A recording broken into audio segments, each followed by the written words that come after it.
Hello guys, welcome back to our YouTube channel. In this video we are gonna see, what if Naruto got harem with Me, Temari, Konan and Samui? Part 1. Huge shout out to joshnaruto for this story. If you want more awesome fan fiction like this, don't forget to hit that subscribe button. So without wasting any time, let's get into the video. My name is Naruto Uzumaki, currently I'm 16, still a mere genin, and yet here I am facing the very person who had just destroyed the village I loved, killed Kakashi-sensei, Shizune-chan and countless other people. Me, a mere genin, stood across from what could possibly be the strongest shinobi of all time. Well, that's if he weren't crippled, forced to use bodies as puppets, and separate his abilities amongst them. I defeated each of those bodies: Tenm, Diva Path, Chikishim, Animal Path, Gakidm, Preeta Path, Ninjin, Human Path, Shuridm, Asura Path, and the last of the 6 paths, Jigakidm, Naraka Path. To simply put, it was the hardest fight of my young life, and I have no doubt it's only going to get harder. One good thing that came out of that battle, I now know of my father, Minato Namikaze, the Yondaime Hokage, the man I'd always looked up to. Luckily, I have more up my sleeve than just Rasengan and its variations, Senendo, Sage Mode, and Kage Bunshin, Shadow Clones. When I was just 13, Iro Sennin took me away from the village to train me, to make me stronger to defend myself and my precious people from Akatsuki and anyone else that wished to harm them. When he told me we were leaving for 2.5 years, I was excited as any growing shinobi would be, knowing they were going to be getting stronger and learning powerful jutsu. However, things went differently. Instead of training to use jutsu, I had to make my body stronger, physically. Obviously, being young, at the time, I complained, I wanted to know flashy stuff.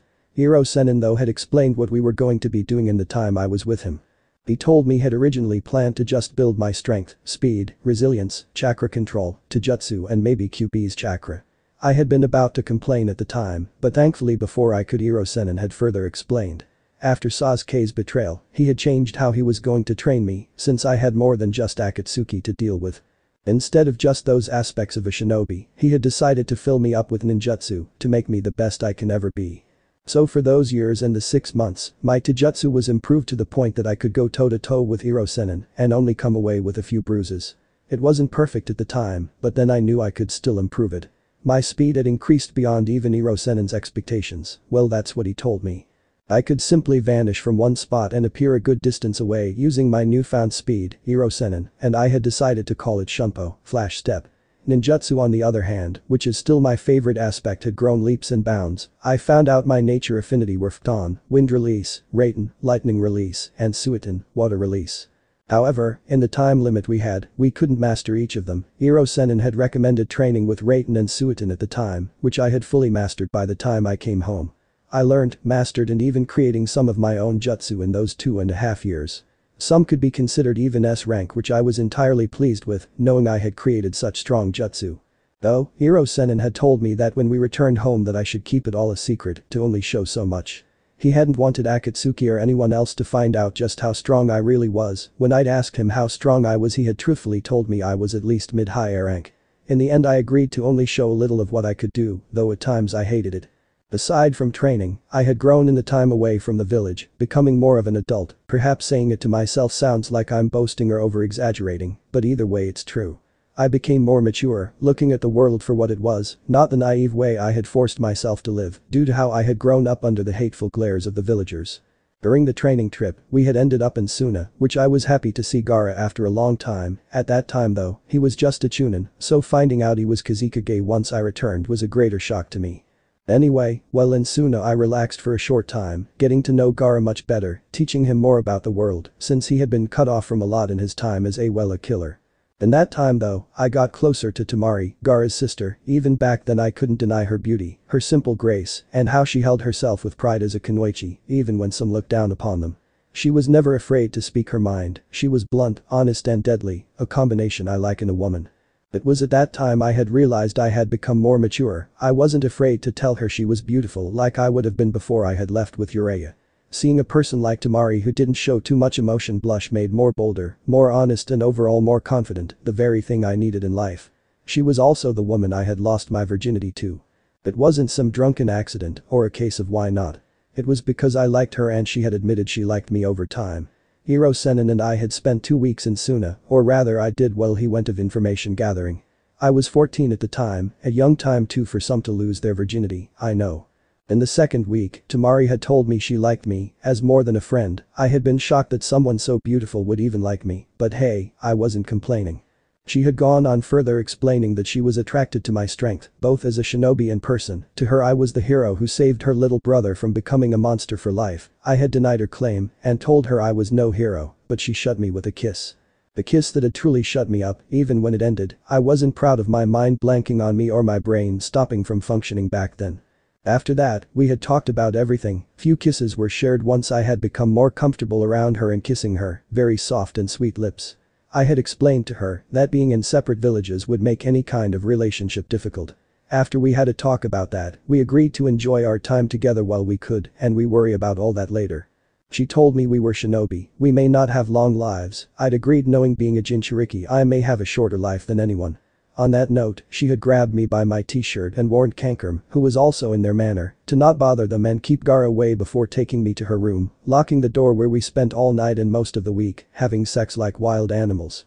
When I'd left at the end of the week, I'd kissed Temari with everything I had and left after promising her that we would be seeing each other again. Beforehand, I had told her that should I see her in Konoha, we would have to play dumb with each other, acting like we hadn't seen each other in years to not let anyone know of what had happened and to keep his possible enemies inside the village and outside in the dark. Seeing her once more in Konoha though after I'd returned had ignited that fire within me that burned for me to touch her, to taste her lips on mine, and to simply ravish her on the spot if I had to. After that meeting with Tsunade, on the way out Temari had slipped me a note of where she was staying in Konoha and to meet her that night. It was torture having to wait all day to see her, but when I did it was worth it. We'd made love all night long and even into the morning, and yes, I mean love. Before she had left the village to go back to Suna, we'd had that talk about us. We ended up agreeing we would be together. She admitted she loved me and I too admitted I loved her. The time and Suna had helped each of us understand that, especially when we weren't with each other. Seeing her again after so long had cemented that feeling, leaving me with no doubt of how I'd felt. Yes, a long-distance relationship was difficult, more than that even, but through summons we had kept in touch after getting Gaara back. Even now, as I stand before Nagato, thinking of what to answer him with, I long to touch her. Just to simply hold her delicate fingers between mine, her blonde locks to brush against my face as we hug, kiss and lie in bed together. But no, if I want that peace, I have to make sure I survive in this hellish world that had given me so many enemies. Anyway, getting back to my true abilities. For the entire time I was back in Konoha, from Gaara's kidnapping, Asuma's death, mastering my futon, completing futon, Rasen Shuriken and even Pains, no Nagato's attack on the village, I kept my true abilities hidden. I hated lying to all of my friends, Kakashi-sensei and Yamato Taicho, especially when they helped me with my futon. I had wanted to tell them I could use two other elements, that I could similar jutsu to Chidori and Rikiri, but I was too afraid that if I did, then people I don't want to know may find out, like Danzo. So I had to play dumb, act like I was still stupid, despite the fact that over the time away from Konoha, I had become much smarter from working on strategy. The only time I didn't play dumb was when Pa and Ma taught me how to use Senjutsu chakra. All of that I had no idea about. Hiro Sennin had mentioned there were many types of chakra before, and I had believed him obviously, but I had never asked what those various chakra were. If I had, maybe I could have learned to use Senjutsu chakra before. The feel of being connected to the earth was unlike anything else, it felt pure, more pure than anything I had ever felt before. Now though, after listening to Nagato speak about his past and coming to realizations on my own, I had to show everyone who I really am, what I can do, to simply stop playing around. Maybe if I had decided to do so earlier, I could have saved the other Jinchuriki before Akatsuki got them. Shaking my head of such thoughts, I looked back up at Nagato as he continued to speak. Hai no Kuni. A mile away from Konohagakure no Sado. Secluded cave. Just by living people hurt others without realizing it. As long as people live, so too will hatred. There can be no peace in this cursed land. What Jiraiya spoke of was nothing but a fantasy. Nagato had just told Naruto, who was stood across from him, all about his past, what had made him the man he was today.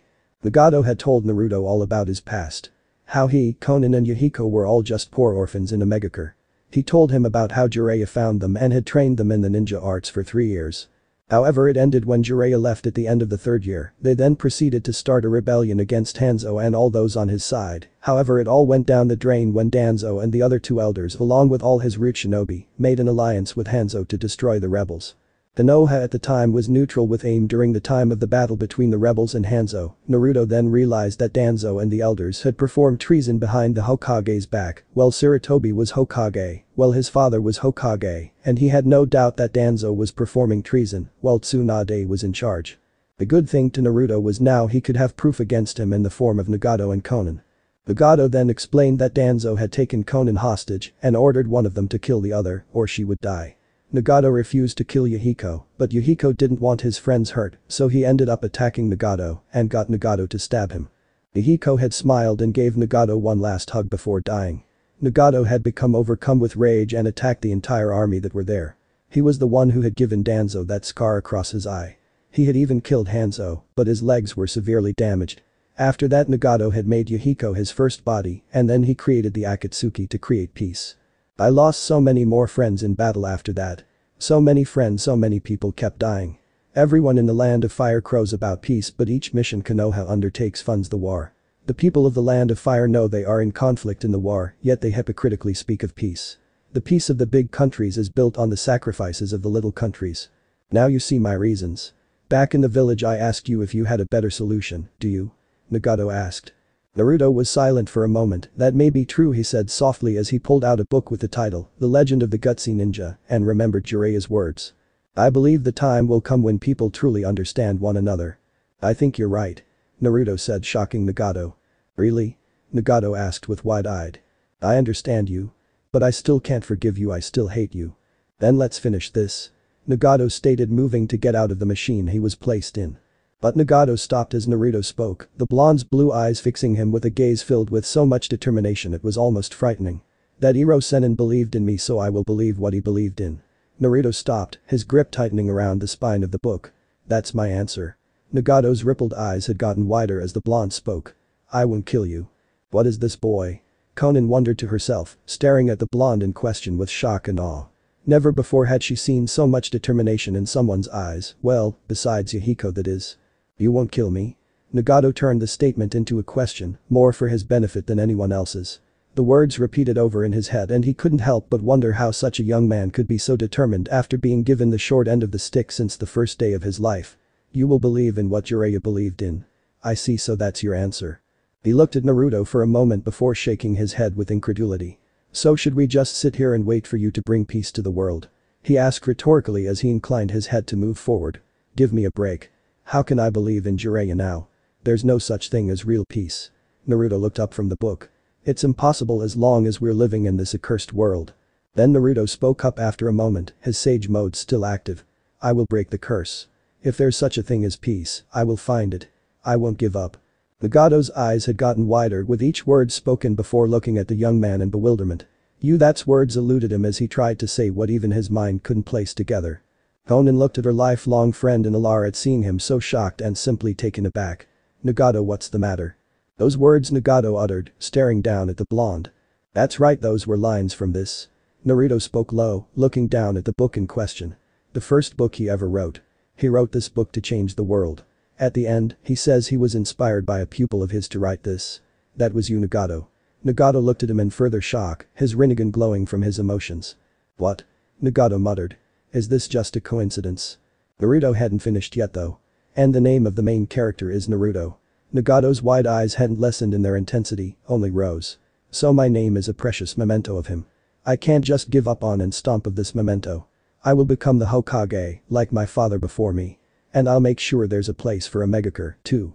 Believe in me. He almost pleaded at the end.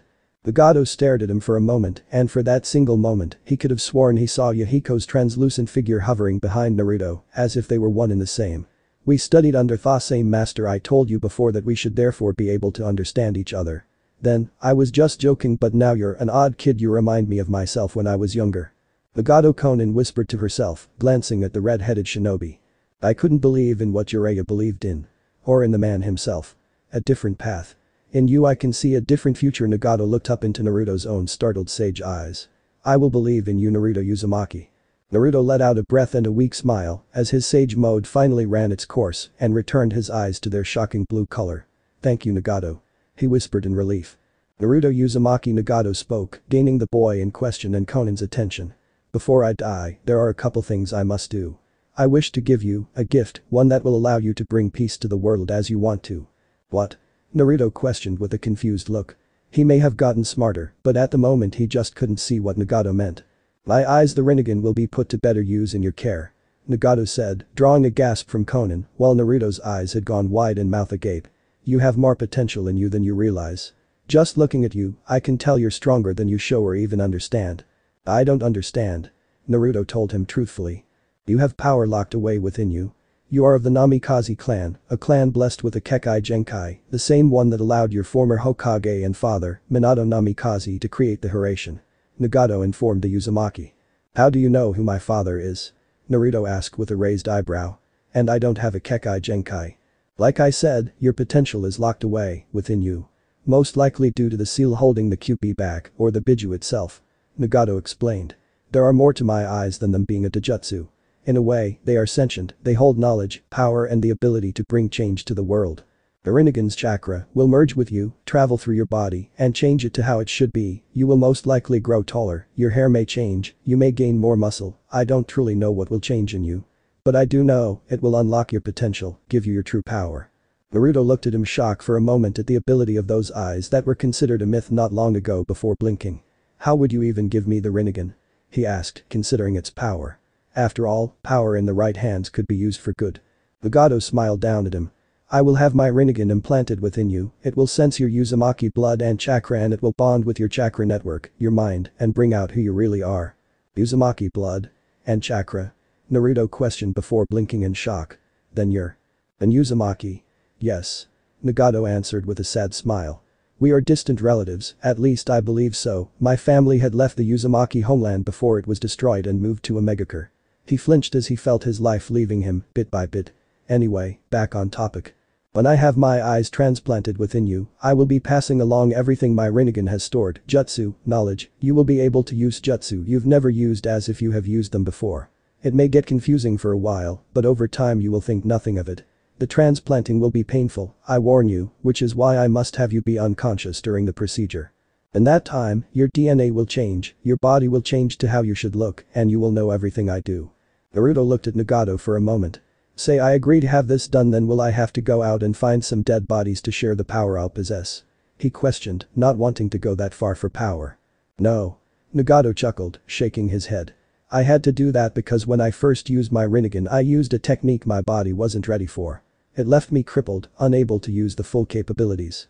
I was forced to gather bodies, implant part of my power, and giving them the Rinnegan to share and split it amongst 6 bodies. You however, have the healing capabilities of a true Uzumaki, the speed of the Namikaze, and you are more powerful than me even now. Should you accept this power, you will be able to use its full powers, adding in your almost unlimited chakra supply, you will be able to do so much more with it. Your healing abilities will affect the transplantation though, for a short while the Rinnegan will stay permanent, but your healing ability will return them to your original blue ones, allowing you to still use your Sanninme, and the Rinnegan itself, like an Uchiha would use his Sharingan. I wish I could explain more and teach someone like you along the way, but everything I know, you will soon know." Konan stood off to the side slightly, looking at Nagato with nothing but shock, sadness and pride at having him back to how he used to be, though she knew it would only be a short time. Looking at Naruto, she noticed the determination mixed with anxiety and wariness. If she was correct, she could also see hesitance in accepting the power. Naruto heaved out a huge sigh. "I see, and what about this Kekkei Genkai I was supposed to have gained from my father's side of the family?" He knew he could have asked if the man knew who his mother could be, since he was also from the Uzumaki clan, but it would most likely be futile. Hiro Sennin had told him bits and pieces of his mother, but never a name. He had told him how they had a long life expectancy, large chakra reserves, the largest of any clan possible, and tremendous healing capabilities. It explained a lot actually when he had thought about it. Nagato smiled at the young, happy he was considering taking his power that he wished to give the young man. "That you will learn once you accept this power. I'm not holding the information back as a means to force you to accept my gift, but if I look for that information stored with the Rinnegan's knowledge base, it will use the chakra I need for what I must do." Naruto nodded before he blinked at his fellow Uzumaki. "Rinnegan's knowledge base?" he questioned with curiosity, though he had a pretty good idea what he meant. "Yes, that is the place these eyes store information, words from a book, jutsu, to jutsu styles, even the amount of raindrops you may see fall," Nagato answered. "Now, Naruto Uzumaki Namikaze, will you accept this gift I offer you?" Naruto looked down at the book in his hands and instantly knew he had to take the power. While yes, it was a dangerous taijutsu, it was only dangerous to the bearer's enemies, and in this case, it would be Naruto's enemies, namely the Akatsuki and Sasuke Uchiha. He could protect his precious people, especially Temari, with power like that. Looking back at Nagato, he gave a curt nod. "I accept." Nagato gave a nod and a smile filled with relief. "There is one more thing I wish to give to you, something I have always kept with me." He gave a nod to Konan as he spoke to her. "Unseal the weapon, it's time someone finally used it." Konan looked up at him in shock. "Are you sure, Nagato? It's been in your family for generations." Naruto looked between the two in confusion. "Generations?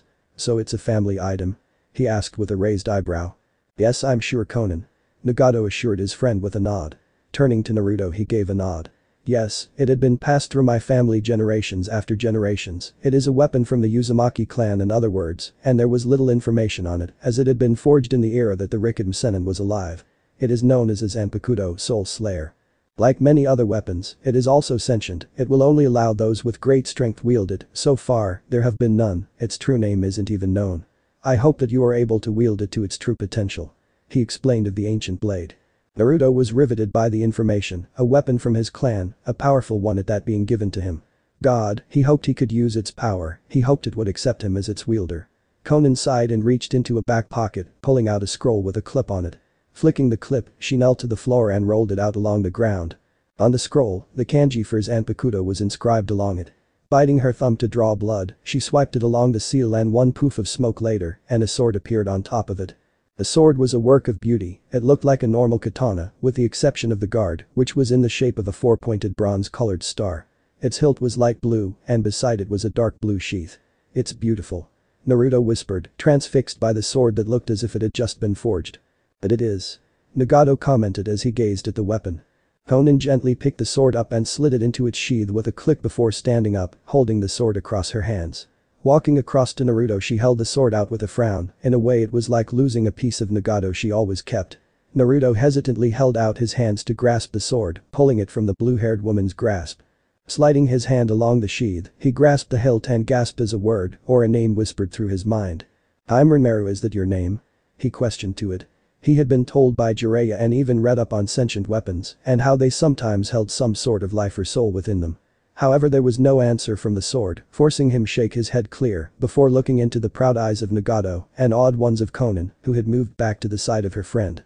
"So, what now?" he asked, grateful for what Nagato was giving beyond words. "Now," Nagato mused. "We will place you unconscious and start the procedure.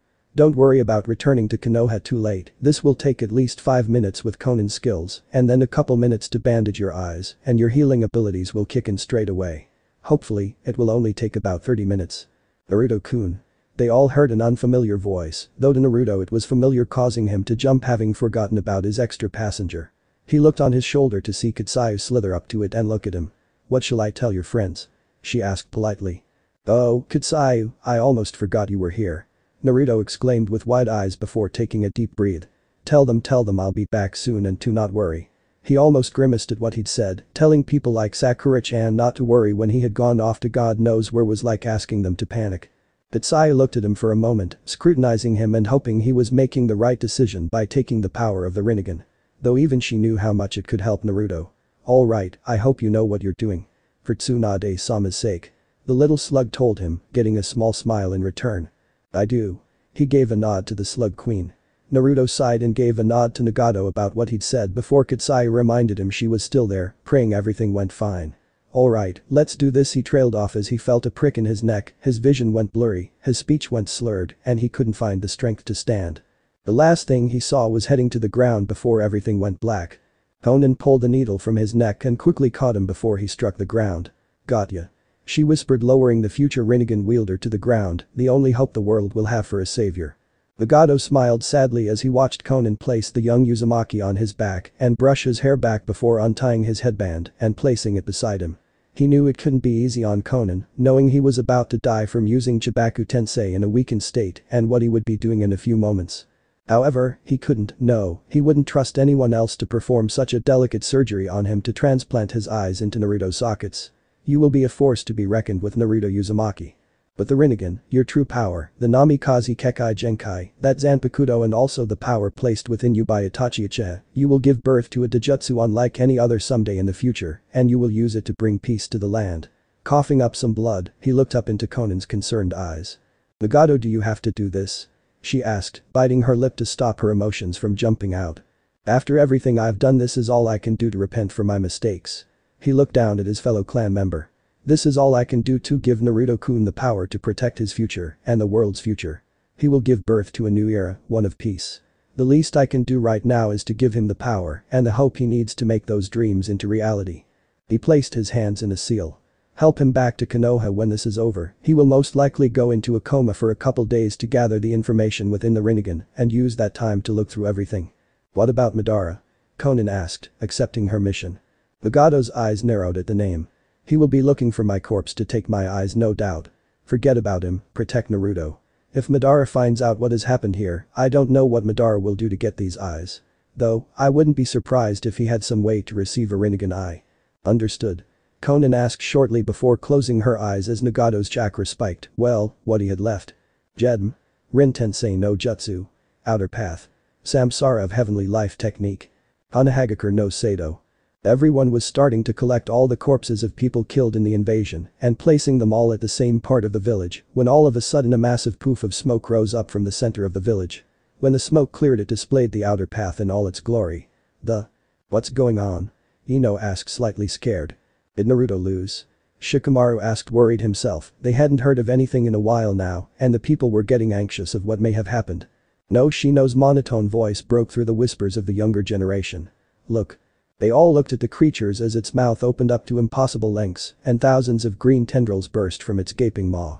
Each tendril struck a corpse, making everyone back away in alarm and caution, not knowing what to expect. He's bringing them back. Inoichi said, feeling a warmth spread throughout a body he was about to pick up. What? Shikaku asked, looking over at his lifelong friend. He's right. Sakura exclaimed in shock as she held Shizune's hand that was getting warmer. That thing, it's bringing them all back. But why would Pain do that? Kiba asked, stroking Akamaru's back out of habit.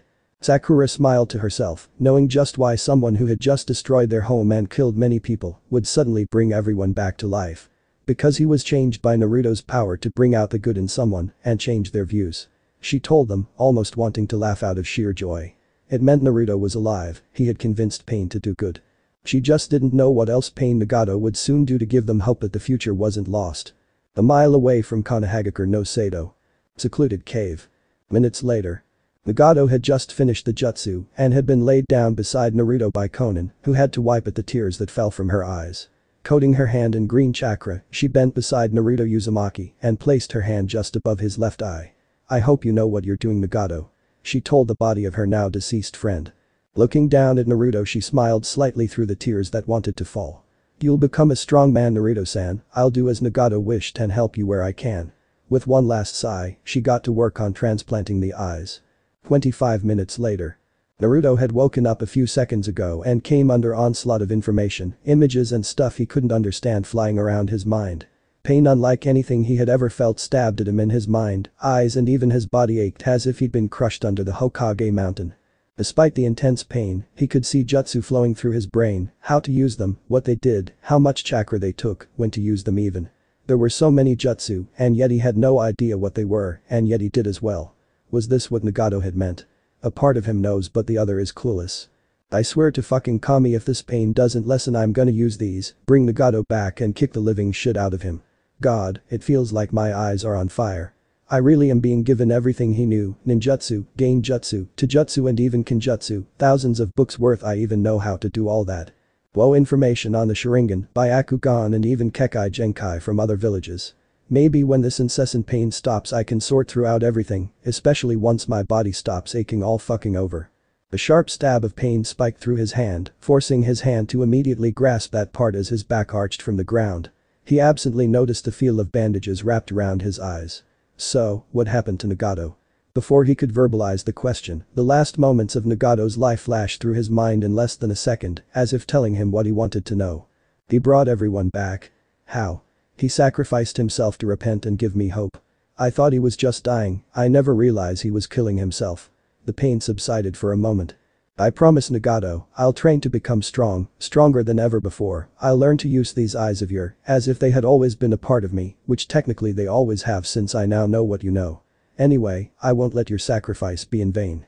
I see you're awake. An angelic voice that he had come to know came from beside him. He felt soft, delicate hands tighten the bandage before brushing his locks of hair back and over the bandages. You've been out of it for over 20 minutes, you probably already know, but Nagato revived everyone in the village. He heard a shocked sob and guilt welled up inside of him. Nagato's dead and you now have the Rinnegan. For a short while you'll experience much pain, having so much knowledge inserted into your brain from the Rinnegan and having the same eyes merge with your chakra network, changing your DNA and physical body. It will eventually place you into a temporary coma. It may just be a day, in fact, depending on how fast those eyes work and how great your healing ability works as well. When you wake up again, you will have changed somewhat. You will be able to activate the Rinnegan or deactivate it at will. Unlike with Nagato, it won't be permanently active. I'll be helping you back to Konoha, as you are now. You won't be able to make it by yourself. I can't possibly imagine the pain you must be going through right now. Within a couple days that knowledge will be integrated with your mind, you will simply know everything. With that, you will become more powerful than you've ever been before. Naruto listened to everything with rapt attention, eyes closed so tightly that they burned stronger from the intense fire that seemed to coat them. Most likely the burning was from the chakra from the Rinnegan, fusing with his chakra network, as well as his healing, restoring and merging his normal eyes with the Dojutsu. No wonder Nagato had said being unconscious would be much better. He reached up with his hand, his shaking no, his trembling hand, to grasp Kona's that had moved to his bandages again to fuss with them. I'm sorry. Was all he could say. There was nothing else one could say in such a moment. There were no cards for sorry for taking your only friend's eyes and then him bringing all of my loved ones back at the cost of his life. Then, in a moment of weakness, he felt Konan's head drop to his chest as her entire body was racked with sobs.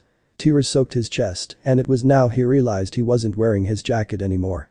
Weakly he lifted other hand, unable to move anything else, and placed it on her head, on her blue hair that felt like silk, funnily enough. It was all the comfort he could offer as his own tears dripped from his burning eyes, tears for a new friend, the death of one of the last two remaining Uzumakis, and more importantly the loss of a brother in arms. I'm sorry. On Hagakure no Sato's forest. 5 minutes later. Naruto and Konan ambled through the forest, well, what was left of Konoha's forest, with some difficulty. Konan had one of her arms wrapped around his midsection and had placed his left arm over her shoulder and around her neck to keep him steady through the walk. Every now and again, he would grasp at his head, or flinch, grit his teeth, and almost collapse under the onslaught of knowledge being shoved into his mind all at once. Konan had been able to see blots of red appearing on the bandages and could only guess it was tears of blood from the transplantation. After she had finished transplanting the eyes, she had stored Naruto's blue orbs and Nagato's body within a scroll, preserve the two since she wanted to bury Nagato properly and Naruto's eyes may be needed in the future. She winced for a moment as she heard a small whimper pass through Naruto's clenched teeth as he obviously tried to hold out against the pain. How do you feel? She asked quietly, not wanting to hurt his head, speaking louder. Naruto glanced at her with partially open eyes. He had been able to open his eyelids up slightly without receiving too much pain. What surprised him though was that he could see through the bandages, though everything was a mix of black and white, perhaps a bit of gray as well. In a way, being able to see through the bandages made him really realize he had been transplanted with the Rinnegan now, if only the pain would stop. His bones felt like they were constantly breaking and rebuilding, most likely his body was changing as Nagato said it would. It felt like his cells were burning away before instantly replaced with new ones, over and over and over again. Seeing Konan in a blurred image of black and white, he smiled slightly with a grimace. Never ug better. He winced at the sound of pain he made in between talking. We're almost there, Naruto-kun. Kitsai's soft voice reached his ears as the slug on his right shoulder informed him. She had been slowly giving him chakra to heal him of his previous injuries, so what he was going through at the moment wouldn't get any worse. God forbid if they did. Right. He acknowledged with a slight nod that brought on another bout of pain. Over the journey back, he had been able to see and even feel as information was uploaded to his brain from his new eyes. Even as his chakra network changed due to the Rinnegan's influence. So many jutsu had filtered through his brain, jutsu he had never dreamed of before, and yet he knew how to use them, knew the hand seals and what they did. It was honestly amazing. Strapped to his waist was the Zanpakuto, the sentient katana that he had received from his fellow clan member before his death. After a couple minutes of walking and pausing a couple of times to get his bearings, they had finally arrived at the large gates that had managed to survive the attack.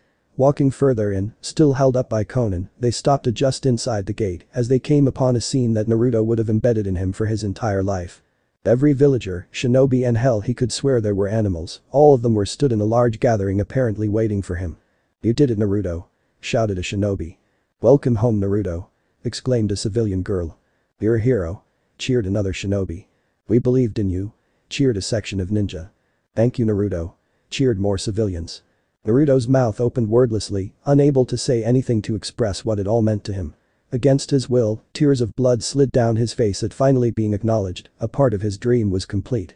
The people of his home no longer hated him, well there probably will some, but seeing everyone gathered just for him and cheering loudly, he felt like he was at the top of the world. Until a stab of pain shot through his body, almost making him collapse. "Naruto," he heard a familiar voice shout. Looking up he was able to just catch a bob of short hair, unfortunately, seeing in black and white at the moment he couldn't see the color, but he couldn't mistake that voice as he felt and saw a hand coated in chakra hovering over his eyes. "Sakura-chan," he whispered weakly. "Yeah." He heard, though this time her voice contained joy and sadness at the same time. "I don't know what you did, but everyone's alive. Kakashi-sensei is in a medical tent we managed to set up quickly. He had tried to come after you and bring you back, but his body was too damaged to do anything. I was going to come for you when Kitsuyu explained to me about everything that had happened and your eyes." He felt her hand against his cheek as she lifted his head to see her shed some tears, and he realized he'd never seen her really cry, not for him anyway. "Are you sure this is the right thing to do?" Sakura had been terrified for her teammate and also the young man she was beginning to admit her growing feelings for. After hearing from Kitsuyu that he was going to confront the real pain, she'd almost been given a heart attack, and remembering the look on everyone else's face at the time, she doubted she was alone in that one. Then not long after, everyone had been revived with Kitsuyu explaining that Naruto had convinced Pain to believe in him, still shocking to her even now, and then that Naruto had accepted the power offered to him and what would happen. She hadn't wanted to believe it at first, knowing and understand just how much pain he'd be going through assimilating so much knowledge all at once and having his body change. Even now she could see he had gotten slightly taller, his hair had gotten longer, and if she was correct, there was red highlights appearing. She could also clearly see the dabs of red spots on the bandages, the dry blood tears down his cheeks, and it almost made her want to cry that he would go through so much to protect everyone. Naruto grasped her hand in one of his trembling ones. Even now when he was in love with Temari and in a real relationship, his feelings for Sakura hadn't lessened at all. Though, he had a good idea that in the near future, with being the last of two clans, he would be forced into something that the council finally cooked up. He would definitely have to talk to Temari soon. "I had no choice, Sakura-chan. But this I can protect everyone and bring peace to this world." He sighed, letting loose a shuddering breath. "I won't have to run from Akatsuki anymore. With these eyes, I'm already beginning to see more clearly now, all my mistakes, every wrong decision I can make up for them now." Naruto, Sakura whispered, temporarily ignoring the cheering from behind her and their friends coming up to them from seeing Naruto's state. "Come on you baka, I've set up a medical tent for you." She gave a nod to Konan, still unsure of how to act around her, especially since she still wore the Akatsuki cloak. Naruto gave a small nod, barely feeling the pain anymore or anything in fact, as he slowly slipped away to unconsciousness. "Whatever you say," he trailed off, and Sakura knew he must be in a lot pain for him being okay with going to anything remotely like a hospital with no hassle. Though, seeing her teammate flinch and whimper, she couldn't imagine just how much pain he was in, considering he could usually be dealt a lot of pain and walk away with his goofy grin. Hanahagakure no Sato. Naruto's medical tent. 2 days later. Kakashi Hatake, Kanahagakure Jimin, former student of the Yondaime Hokage, known worldwide for his use of the Sharingan, nicknamed Ka plus Ninja no Kakashi, Copy Ninja Kakashi, and Sharingan no Kakashi, Kakashi of the Sharingan, was currently stood at the entrance of Naruto's medical tent on the inside, so he was able to see Naruto's current condition. As soon as he had awoken a day earlier, he had been debriefed by both Sakura and Konan, former Akatsuki member. He had obviously recognized her as soon as he saw her, but since he was the type to find answers before taking action, he listened to Sakura as she explained what had happened while he was unconscious. Pain bringing everyone back, which was a given since he was alive himself. Pain then giving Naruto the Rinnegan and everything the man knew. Obviously it was consensual as Konan had told them the Rinnegan would only accept Naruto as its wielder that way. The fact a Dojutsu was practically sentient in the manner that it stored information in a sort of database and would merge its own chakra with Naruto and changing his physique to how it should be was scarier than he'd like to admit. It went to show that the Rinnegan was no simple Dojutsu. They had told him Naruto had been in terrible pain after the transplantation from having the Rinnegan already merging with his chakra pathways and implanting all knowledge within Naruto. Konan had told him that on the way to the village, the Rinnegan had been active since Naruto could see through the bandaging, but everything was black and white. That had reminded him of the Byakugan. However, when Naruto had blacked out after entering the village, they'd noticed that Naruto was healing faster than they are even pain, or was it Nagato now? Either way, they'd found he was healing faster than they'd predicted. The area around his eyes had healed, but nevertheless they kept the bandages wrapped around his eyes for precaution. Even to Konan the Rinnegan was a mystery, only Pain had understood it, meaning when Naruto awoke, he would too understand it. Then it came down to the business with the village itself. Letting out a weary sigh, he moved closer to Naruto's bed, where the blonde-haired young man lay, though he could see red highlights coming through. Leaning against a pole that held the tent up, he thought about what Shizune had soon explained to him. Tsunade-sama was in a coma from having used her SMZM Saisei, creation rebirth, to send her chakra into Kitsuyu, allowing the Slug Queen to heal and keep the majority of the villager and shinobi alive. Then the Fire Daemon had called for a meeting of the next Hokage, since he couldn't place his trust in the belief that Tsunade may wake up. The only good thing however was that he had said he wouldn't begin the meeting until Naruto Uzumaki Namikaze had awoken. Clearly the man had been informed of just what Naruto had accomplished and that the young man would be awake any day, never mind the fact the man had said his last name, his real last name. Some part of Kakashi prayed that the Fire Daemon wanted to wait for Naruto to wake to make him Hokage, since this was now the perfect chance for Danzo to finally make his move, and honestly, only Naruto would be able to take the position of Hokage. The village itself though was slowly picking up, the rebuilding was slow but making process, and after all, it wasn't like they'd had to build it from scratch before. Konan herself had been standing guard over Naruto the entire time, and Kakashi had to respect the loyalty she displayed to Naruto, despite being enemies just 2 days earlier. Naruto, who was now the legacy of Minato Namikaze, his mother, Jiraiya, and now Nagato. Each one had left some part of them with Naruto, each in their own way for the young man to fulfill his dream and their own. Now though, as he looked down at Naruto, his student, pride unlike he'd ever felt before filled him. This young man of 16 had defeated a man that had killed him, Jiraiya-sama and even Hanzo of the Salamander. He almost laughed at how insane it sounded. Nevertheless, this boy was still becoming stronger as he thought about him becoming stronger. The Rinnegan had finished changing his body so Naruto could use the jutsu he probably knew more efficiently like Nagato had. He could only imagine the library of jutsu his mind was at the moment. He would be able to use every element and knowing Naruto, he would be able to use the sub-elements also, especially with just how the Uzumaki clan were distant relatives of the Senju. They may be distant, but they were relatives nonetheless. Naruto probably also knew the Namikaze clan's Kekkei Genkai, something Kakashi had always wanted to explain to Naruto, but seeing how the blonde hadn't grown as he should have, or even shown signs of activating it, he had pinned the blame on QB and the seal from stunting Naruto's growth like it had. And now finally, maybe he would see Naruto's true strength. Of course he knew the blonde was stronger than he'd shown. It wasn't just the fact that Jiraiya-sama had told him before he'd left for a Megakure, but it was the way Naruto held himself. He was confident in himself, in his power, and he always seemed to hold himself back in fights. He had wanted to tell Naruto he knew he was stronger than he'd shown, that Jiraiya-sama had also told him of his little escapades with a certain Kazekage's sister. Yes, Jiraiya-sama knew, he wasn't known as the best information gatherer for nothing. But for Naruto's sake the man had kept quiet. He may have been a pervert, but even he wouldn't tease Naruto or make fun of him about falling in love with Temari. From what Kakashi had been told by the former Sannin, Naruto had become a man a long time ago. After that information had been shared, they both had to smile with pride that Naruto had bagged one of the hottest kunoichi out there.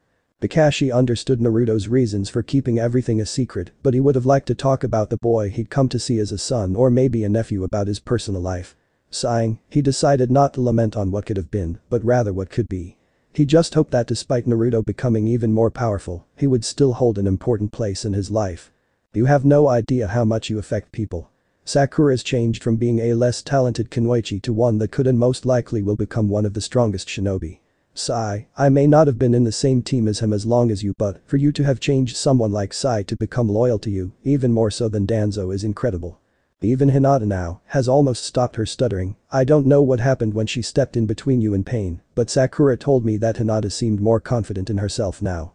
You even changed Niji years back. Kiba's no longer as arrogant as he sued to be though being from his clan, he's bound to show he's an alpha to get respect. Even Ino is becoming stronger after seeing you use your Rasen Shuriken. From what Inoichi told me she had practically ordered him to teach her more of their family techniques.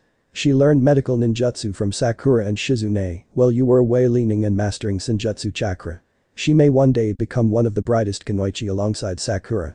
Lee, well, he has decided you're his rival. I'd laugh at that, but honestly having guy claim I'm his rival for as long as I can remember, I know the hardships that will befall you. Shikamaru actually works harder now, Chijai is no longer the coward he once was. Tenten had always been a dedicated kunoichi, though I think when she sees your new sword, you'll have a new fan. Kakashi thought to himself, thinking of how the younger generation had changed. He was broken from any potential thoughts by the groan coming from the bed. Looking down sharply he watched as Naruto, who was obviously now awake, slowly lifted a hand up to his bandage and felt it as if checking it was still there. The young blonde slowly pulled himself up into a seating position and stared down at his hands through the bandages. How long have I been out of it, Kakashi-sensei? Naruto asked, not even looking at him, which caused Kakashi to actually blink at him. You can see me? Kakashi asked. No. Naruto shook his head, clenching his fists as if testing they worked. I can sense your chakra beside me. He slipped a leg over the side of the bed and then another as he placed his hand on the edge and pushed himself up and stumbled slightly. Whoa, I feel different. He muttered as he pushed himself completely up, only wearing sweatpants. Kakashi actually stared in shock as he saw Naruto's new muscles actually ripple and flex along his skin. Holy crap, he's like Guy. Shaking his head he answered his student. You've been out for 2 days, a shorter time than what Konan had thought you'd be out of it. Konan? Naruto questioned, glancing back. She's still here then? Yes, seems like you've gained another follower. Kakashi smirked slightly. Naruto smiled and gave a short nod before heading to a mirror that had been placed in his tent. Good. I don't want her out of my sight. He said, surprising Kakashi. You don't trust her? I trust her with my life even. Naruto assured his sensei. But it worked. I know everything Nagato knew, jutsu, taijutsu, kinjutsu, hell, even the knowledge of all of the countries and lands. Basically, everything Nagato had seen, done or read, all up here. He tapped his head. Anyway, I'm worried about Konan. With what I know now, there are people, or rather a person, who will want to kill her for betraying him. He stood in front of the mirror. Who? Kakashi asked, realizing Naruto was basically a goldmine of Akatsuki information. The true leader of Akatsuki. Naruto answered with a weary sigh, sounding too old for his age. I want to tell you, Kakashi-sensei, but right now I can't. The village needs rebuilding. I need to work out the kinks of my new abilities. He reached up and grasped the edge of his bandages and began to unravel it. There's more happened in the village you don't know about, Naruto. Kakashi sighed heavily. Things are worse now, and frankly we need you. Naruto pulled off the rest of his bandages, revealing his usual bright blue eyes. His healing had restored them, and he could feel the Rinnegan within them, with just a pulse of chakra, and he could activate them, but it was too early to attempt that, especially in the village. He looked in the mirror and took note of his changes. He now stood at the full height of 6'1" with blonde hair that held red highlights reaching just past his shoulders, while parts of his fringe shadowed his eyes. His whisker marks had vanished from his cheeks due to the changes of his body, but left minor traces of them behind. His body was more muscular, most likely to fit the needs of what he could now and what he would be able to do. His face was more rugged, gone was any baby fat, and in place was a younger version of his father, except a bit more muscular. He had to say though, he liked the red in his hair, but where did he get it from? Shrugging, he turned to Kakashi, his bandages hung around his fingers. What's happened? He asked, dreading the answers from the sigh that Kakashi let out. It's Tsunade-sama. Naruto's stomach dropped immediately. Nothing could happen to his Bachan, it just couldn't. She was all he had left when it came to people he looked to for advice, apart from Kakashi and Yamato, that is. But Tsunade, she was the only reason he hadn't upped and left the village from the treatment he had received before he started getting praised. She was the one that he would go to for some advice about life. Nobody knew, but he had confided in her about his relationship with Temari. He'd been afraid of a long-distance relationship, and he knew she knew he could do more since Jiraiya had to tell her. Not that he was angry at the man, in fact it made it easier for him. She'd been the one to suggest communicating with summons, she'd been the one to make sure no one disturbed Temari or him when she'd been in the village after he'd returned. Losing her now, it would shatter him. She's fallen into a coma. She used her unique jutsu to give all of her chakra to Kitsai. She saved the majority of the village, and I know it may not mean anything, but she did the Hokage's job. Kakashi looked at Naruto to see him angrily push against the temple, willing tears away. But when I left she was fine. Naruto shook his head and gazed at Kakashi, his blue eyes flashing a light purple, his Rinnegan for a second before going back to blue. It was barely noticeable. I won't begin to understand your connection with Tsunade-sama, Naruto.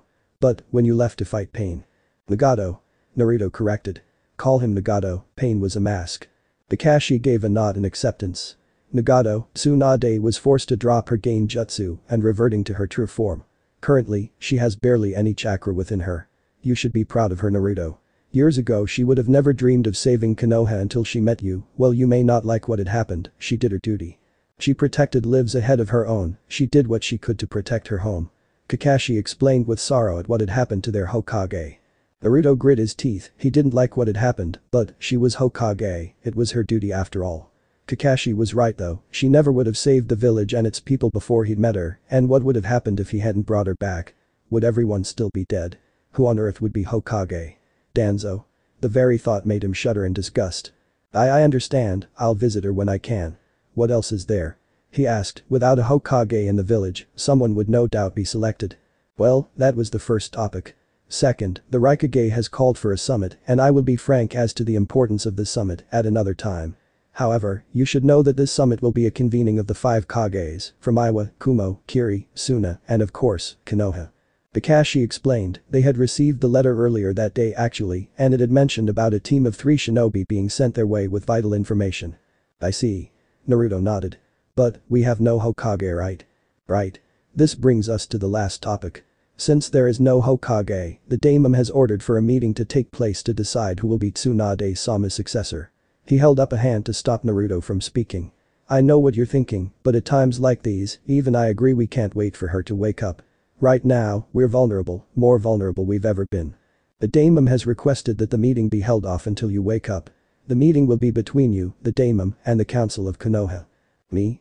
Naruto questioned confused. Yes. It would appear that the daimon somehow has knowledge of your heritage and of your defeat of Nagato. Honestly, I don't know what he wants you there for, whether it's because right now the village sees you as its hero or the fact you're probably stronger than anyone in the village now, especially with the gift from Nagato, I couldn't say. Naruto gave a nod to what his sensei had said. He wouldn't brag and say he was the strongest, but he knew once he got the hang of the Rinnegan and the repertoire of jutsu and everything he has now, he would be pretty damn formidable. Especially since he doesn't have the drawbacks that Nagato had from sharing his abilities amongst bodies, instead he held each and every power. When will the meeting be? He queried, he wanted to see Bachan as soon as possible. I'll have to go see the daimon and let him know you're awake. He was the one who requested me to check up on you and report back to him. In the meantime you should go stretch your legs and see Tsunade-sama. She's currently in her personal tent just down the way, I think Sakura, Ino and Shizune were looking over. Kakashi told him as he lifted the curtain at the door to step through. And Naruto, I'm sure Jiraiya would proud of you. Naruto gave him a smile and nod as Kakashi left. Naruto looked back to the mirror, admiring his new looks and inwardly hoping Temari didn't mind the change. Though he knew she wasn't the shallow type of woman girl to simply fall out of love because he looked slightly different, well older he'd say, and without being arrogant, he would have to say he even looked more handsome. So, Bachan is in a coma, the Rikudō has requested a summit of the 5 Kage, I wonder what's up with that for him to take such an action all of a sudden. And now the daimon is here to select a new Hokage no matter what, I can't let Danzo take the position, with the knowledge I now possess, I can show Danzo for what he really is. He thought to himself, assessing everything that he'd been informed of. He looked over to his bed and saw his new katana, or rather his zanpakuto stood up against it. Walking over to it, he grasped the handle of it and sighed. This sword was the only connection he now had to his mother's home village. Well, he guessed it was his mother's village since his father had been born in Konoha, concluding his mother's name was Uzumaki, something that gave him some peace of mind. What did you call yourself again? Ah, RinneganNaruto, is that it? He tried to communicate to the sword since it had spoken through his mind once before. Nothing came through though, making him sigh. Maybe he wasn't ready to use it to its full power yet. He knew sentient weapons were always more than just a metal blade, usually they had abilities and even a mind of their own. Take Samahata for instance, a sword that absorbed chakra and only allowed Kisame Hoshigaki to use it. Zabuza Mamachi's Zanbatu, Kubikurumjm, decapitating carving knife, would repair itself by absorbing the blood of its enemies. Who knows how many more weapons were out there like that. But despite being cut off from his own sword, he could tell it held great power, especially if it was as old as Nagato had said. Looking back at the mirror across from him, he tried to access the Rinnegan, but got nothing more than a mere flicker of his eyes, changing color for a brief second, a very brief second. I guess it's like the Sharingan in the way it will only activate in a certain situation. Despite it being from some who had activated it permanently, it must be because it's new to me and since it's ancient as well, it must be waiting for the right moment before it grants me the ability to use it. He concluded to himself. Shrugging, he decided that at the moment he didn't need to worry about it. He could still use all the other jutsu he now knew for the many elements, and even though he could use the dojutsu, he knew he could use all the elements now and even sub-elements. It was kind of strange to him when he thought about it, knowing new jutsu, and even knowing he already knew how to use it was a little confusing, but he had no doubt over time he would get used to it. It was Nagato's memories though that was weird. While he had first own Nagato's and his own memories would merge, it wasn't that case.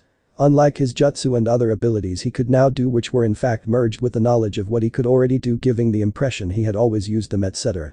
The memories were completely different. He could almost picture two doors within his mind, the primary one that held his own memories, always accessible to him, and a secondary door behind that one, the one he could open up and pick all kinds of things from the door. Including the knowledge of the Namikaze Kekkai Genkai. He closed his eyes as he felt a rush of information download into his mind. Jinten. Swift release, Naruto gave name to the Kekkai Genkai passed down amongst the Namikaze. The same one that allowed his father to come up with the idea, create and master the Hiraishin. When he had spoken with his father, which still felt strange to call the Yondaime such a thing, the man had told him that the Hiraishin was a technique only his blood could learn, and one day he hoped Naruto would learn it eventually. He hadn't understood at first, but now he understood, it was only a technique a Namikaze could learn. Jinten ninjutsu were techniques that could be used to move at virtually instantaneous speed, granting the user an advantage over opponents with greater strength. It was like an upgraded version of the Shunshin no Jutsu, body flicker technique, and then the Hiraishin came afterwards. The Hiraishin though he could now understood how it worked. By using the Kekkai Genkai Jinten and Kuchius no Jutsu, summoning technique, which revolved around manipulation of time and space rather than accelerated movement, it allowed his father and hopefully someday himself to, instead of bring something to them, it allowed them to be sent somewhere else. Many would say that it was basically just the opposite of Kuchius no Jutsu to sending themselves somewhere, but upon arriving at that spot, the user would need some technique of Kekkai Genkai that involved some sort of speed to land safely without any damage and to actually survive the journey and not be torn apart from the inside mid-sending. He still had a long way to go before he become the shinobi he would one day be. He had much jutsu to learn, or rather get himself comfortable with, since he had technically learned them. He had to access his Namikaze Kekkai Genkai and now his transplanted Kekkai Genkai. Never mind, he had to communicate with his sword somehow. Sighing once more, he looked over to the corner of the tent where there were clothes folded up and decided to get changed and get out of the tent. He had spent the past 2 days unconscious. He needed to see the state of Bachan before he could truly believe it. And it was finally time he stopped playing the dumb card. It was time he revealed who he really was from now on. Ino Yamanaka was a member of the famed Yamanaka clan, which was made famous during the Third Great Shinobi War due to Ino's father Inoichi, who had been a member of the Ino Shikacho trio. A team that had used extraordinary teamwork to defeat enemies and opponents far tougher than they were, making them one of the more feared people during the war. The Yamanaka clan was also well known for their jutsu that allowed them to invade the minds of their opponents, making them wonderful interrogation experts and also allowing them to turn their opponents against their teammates. At one time Ino was just like any other young girl, fawning over Sasuke Uchiha, otherwise known as the last Uchiha. His dark, handsome and mysterious personality always seemed to attract the young girls. However, reality had struck her like she'd been slapped by the Hokage mountain itself when she'd seen Naruto Uzumaki carried through the village gates and to the hospital with a hole in his chest, courtesy of Sasuke's Chidori. She hadn't wanted to believe at first. Heck, who would want to hear your crush had tried to kill his teammate all for the sake of power? And that teammate had been the one that she'd started to see as more than just the dead last he used to be. It was that moment of her life that she'd realized she had wasted most of her academy life drooling over someone who cared for nothing but revenge. That had been the last she'd heard of Naruto until Sakura had told her that Naruto was in fact leaving the village to go train Jiraiya of the legendary freaking Sannin. That had been a shock to her system. The fact someone so strong would be personally training someone she'd looked down upon her own life. It was also just one more reason as to why she had to get stronger. So for those 3 years Naruto had been away, she trained her damn arse off. Ino had trained in medical ninjutsu alongside Sakura under Tsunade-sama's supervision. She had proven to be skilled enough to be able to tell the severity of an attack with just a glance. With the knowledge of plants and flowers she gained in her family's flower shop, she also had the capability to create herbal medicines more efficiently. Like Sakura, she also gained better chakra control because of her study in medical techniques, allowing her to fight better in jutsu. At some point she had started to use a tanto, sometimes for fights or simply when it came to making herbal medicines, as the tanto was perfect for cutting up plants and flowers without causing any damage to them. After Naruto had come back she had heard bits and pieces from Sakura, who she had re-befriended after a while, and learned he had become much stronger. She hadn't seen him properly however, until she had gone with Sakura one day to where he had been training. Apparently Sakura had been taking some medicals ball to him to help him work harder and replenish his chakra and stamina quickly. When she'd seen dozens of clones lined up along a plank of wood and briefly cutting a waterfall in half before it crashed down again, she'd been gobsmacked to be honest. When she'd seen the proud look Sakura's face at the time, Ino realized that despite problems in the past, Naruto and Sakura had become closer than she'd ever guessed. Sakura had explained how Naruto was working on mastering his Pton chakra to complete the Rasengan since it was an incomplete jutsu and had simply been floored. She'd seen the aftermath of whatever had been struck by that ball of chakra and to be blunt, whatever was struck did not survive. The fact Naruto was making it stronger only seemed to make her realize how much stronger Naruto was becoming. She'd planned on getting training from her father on their clan techniques, but then the mission to search for the Akatsuki had come up. The same people after Naruto. If she'd known how that mission would have turned out, she would have trained until every part of her body bled from exhaustion. Losing Asuma-sensei had simply been like ripping apart her soul. The man had trained them and sort of raised them since they were just 12 years old, and in one simple mission, he was gone. Forever. With Shikamaru, Chimjai and somehow Kakashi, they'd gone after the two Akatsuki for simple revenge. They wanted blood, and while they wanted nothing more than the two of them dead, she realized midway through the battle that they were going to die if Kakashi-sensei didn't do something soon. Because fighting Kakuzu was like fighting multiple people with high-level jutsu. Then the impossible happened, Naruto and his team had shown up. But Naruto, well, he had changed into someone else. No longer was he the goofball that actually managed to brighten people's lives up. No longer was he the little runt that ran about laughing. He was a true shinobi, ready to kill in a moment's notice. She'd known he was also close to Asuma-sensei, in what way she didn't know how he was close to the man. So obviously he'd taken Asuma's death hard. Hearing him speak of taking on Kakuzu had nearly driven her into a panic at the time. She may not have been close to the blonde, but he was a comrade and well, at the very least he was her friend. When she'd first felt the chakra and the raw power from his Pton Rasen shuriken, she'd almost pissed herself. No joke. When she'd first seen him form the jutsu, she had realized she was behind people like Naruto in certain aspects. At that time the most she'd done was use Shintention no Jutsu on a bird and distract Kakuzu from killing Chimjai with kunai, that was it. It was also the first time she had ever seen such a serious side of Naruto in battle, and it had opened her eyes to the kind of man Naruto actually was. But when she'd seen the full effects of the jutsu when he practically demolished Kakuzu, she had been glad Naruto hadn't been too responsive when she'd healed, because between admiring his muscles as he was pressed against her at the time, had made her almost strip him down and ravish him. Because under those baggy clothes was a body worthy of a god. Why he hid it, she didn't understand. After that mission, it seemed the kami hated Naruto and was giving him the short end of the stick. First he had to chase after Sasuke Uchiha, who eventually killed his brother Itachi. Then as soon as Naruto arrived back, he found out that his sensei and the man who'd raised him for 3 years had been killed by the group after him. She could only imagine the anguish he would have been in. Then he'd left to become even more powerful to carry on Jiraiya-sama's legacy. It had been only about a month or two before Konoha was finally attacked by Akatsuki and in the end turned into nothing more than a large crater. Then a miracle had happened. Naruto Uzumaki, the new sage, had appeared in the village, only to see the home he'd loved wiped off the map. She hadn't seen much of the fighting, but she'd seen enough explosions to know there was some high-level fighting going on. In the end, Naruto had won and come back to the village with bandages wrapped around his eyes, the blue-haired Akatsuki woman holding him up, and he looked as if he would die any minute. Somehow though, Sakura had known exactly what was going on and had immediately taken Naruto to a tent where he had then been stuck for 2 days, in a coma.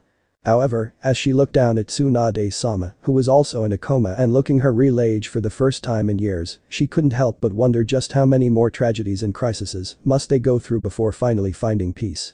She tilted her head as she looked at Tsunade and wondered why she used a powerful game jutsu to hide her appearance when admittedly she didn't look too bad. Yes, her blonde hair had some silver hairs and she had some wrinkles on her forehead and a couple on her hands. Her skin wasn't exactly as perfect as it once was, but it was nothing to be ashamed of. Hell, Ino prayed she looked that good after she turned 50. Beside her, Sakura and Shizune had done all they could to hopefully heal Tsunade-sama or inject chakra into her to bring her out of the coma. Instead it was all for naught, she didn't even so much as twitch. From what she and everyone had heard, the daimon had come to Konoha to select a new Hokage, since he couldn't put his faith in Tsunade waking up, especially with the news about what the Rikudō had proposed. At the moment however, the daimon had done nothing. Why, that was nobody knew except certain individuals. Is there really nothing we can do? Ino asked the pair. They all felt useless, not being able to help whatsoever.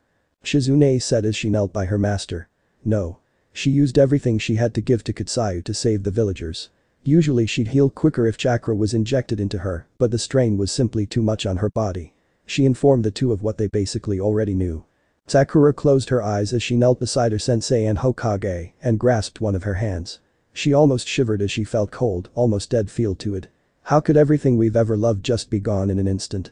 She asked, though she didn't expect any answer since it was more of a rhetorical question. So it's true. The three all turned their heads to see the flap of the tent open and close as a different Naruto Uzumaki stepped through. He was wearing black hakama, waraji, white tabi and a black open shirt with a sword attached to his waist. His necklace from Tsunade was hung around his neck as well, since it had seemed to have repaired itself after being crushed, most likely from the chakra it held. Of course it was more how much he had gotten taller and the resemblance to the Yondaime Hokage that shocked them. The fact his hair had grown and gained red highlights caught them off guard as well. "Naruto-kun?" Shizune questioned with wide eyes just to make sure it really was him, especially since Heist's voice had also gotten deeper and more masculine. "Shizune-chan." Naruto greeted with a smile, stepping more into the tent. "I'll explain my changes later on, when all of this mess is sorted out." Sakura looked at her teammate in shock at how much he changed. Sure, Konan had explained his body would be altered, but not to this extent. She was also happy his blue eyes were back, since the simple brightness of them seemed to calm anyone down and relax them. So it all worked? She asked, confusing the other two medics in the room. "And you're alright?" "Yeah. And I'm fine, just a few little kinks here and there." Naruto nodded before noticing Ino also in the room. "Ino-chan, good to see you weren't one of the more injured," he said with a smile while she just looked at him with wide eyes. "And was that drool?" He shook his head, slightly used to girls acting that way from his travels. Apparently his blonde hair made him look exotic, never mind the whisker-like marks. Though he had to admit, he never would have expected it from Ino of all people. "Naruto," Ino muttered before shaking her head. "How are you awake so quickly?" "I have a fast healing ability." Naruto shrugged. "Apparently it's something that the Uzumaki clan have, some sort of accelerated healing. Plus with the QB, will even cuts heal up within minutes, sometimes even seconds." "Wait," Sakura started as she stood up. "Uzumaki clan?" Naruto winced. He hadn't meant to say that since it would involve explaining about Nagato being of his clan, and now he was the last. "I'll explain later, like with everything else.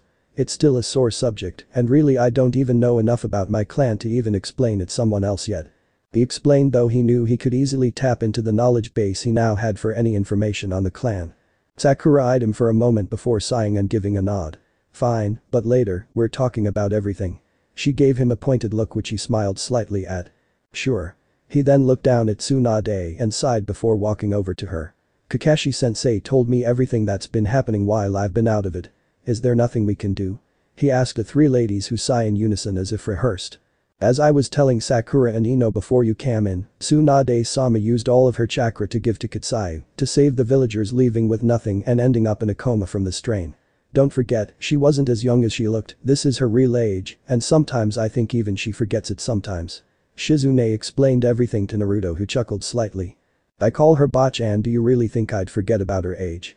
He raised an eyebrow before sighing and kneeling down to the last parent figure he had left. "I call her Bachan for a couple reasons, to be honest. One of them is because, well, she's the closest thing to a mother or grandmother I've ever had, and secondly because of stuff like this. I didn't want her to overestimate herself, and, well, there's not really a better way to say this, but I didn't want her to delude herself into thinking she really was in her 20s. The three young women smiled sadly at hearing that. Sometimes even they forget that Naruto's an orphan and the only familial figures he'd ever had were the Sandaime, Iruka, Kakashi, Jiraiya and Tsunade. "So you don't do it to annoy her?" Ino asked with raised brows.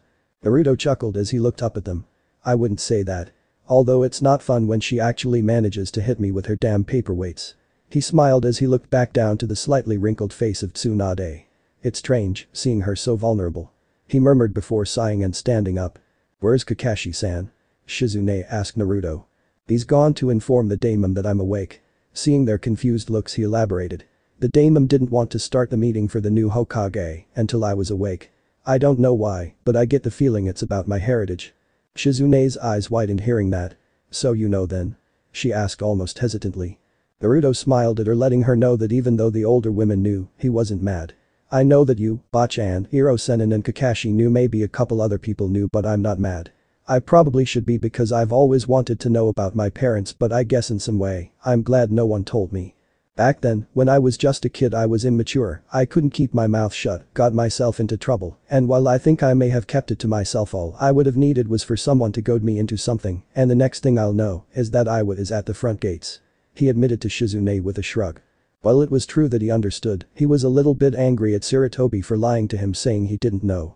It wouldn't have been too bad if the old man had simply said he did know, but made some reasonable excuse why he couldn't tell him. Back then all he would have needed was some comment from Sasuke, and he would have blurted it out. Shizune sighed in relief, she hadn't completely agreed with Tsunade-sama, keeping information like that from Naruto, knowing how much the young man wanted some connection. "Do you know about your mother?" she asked. Naruto went wide-eyed hearing the question and gripped his sword. "You know who my mother is?"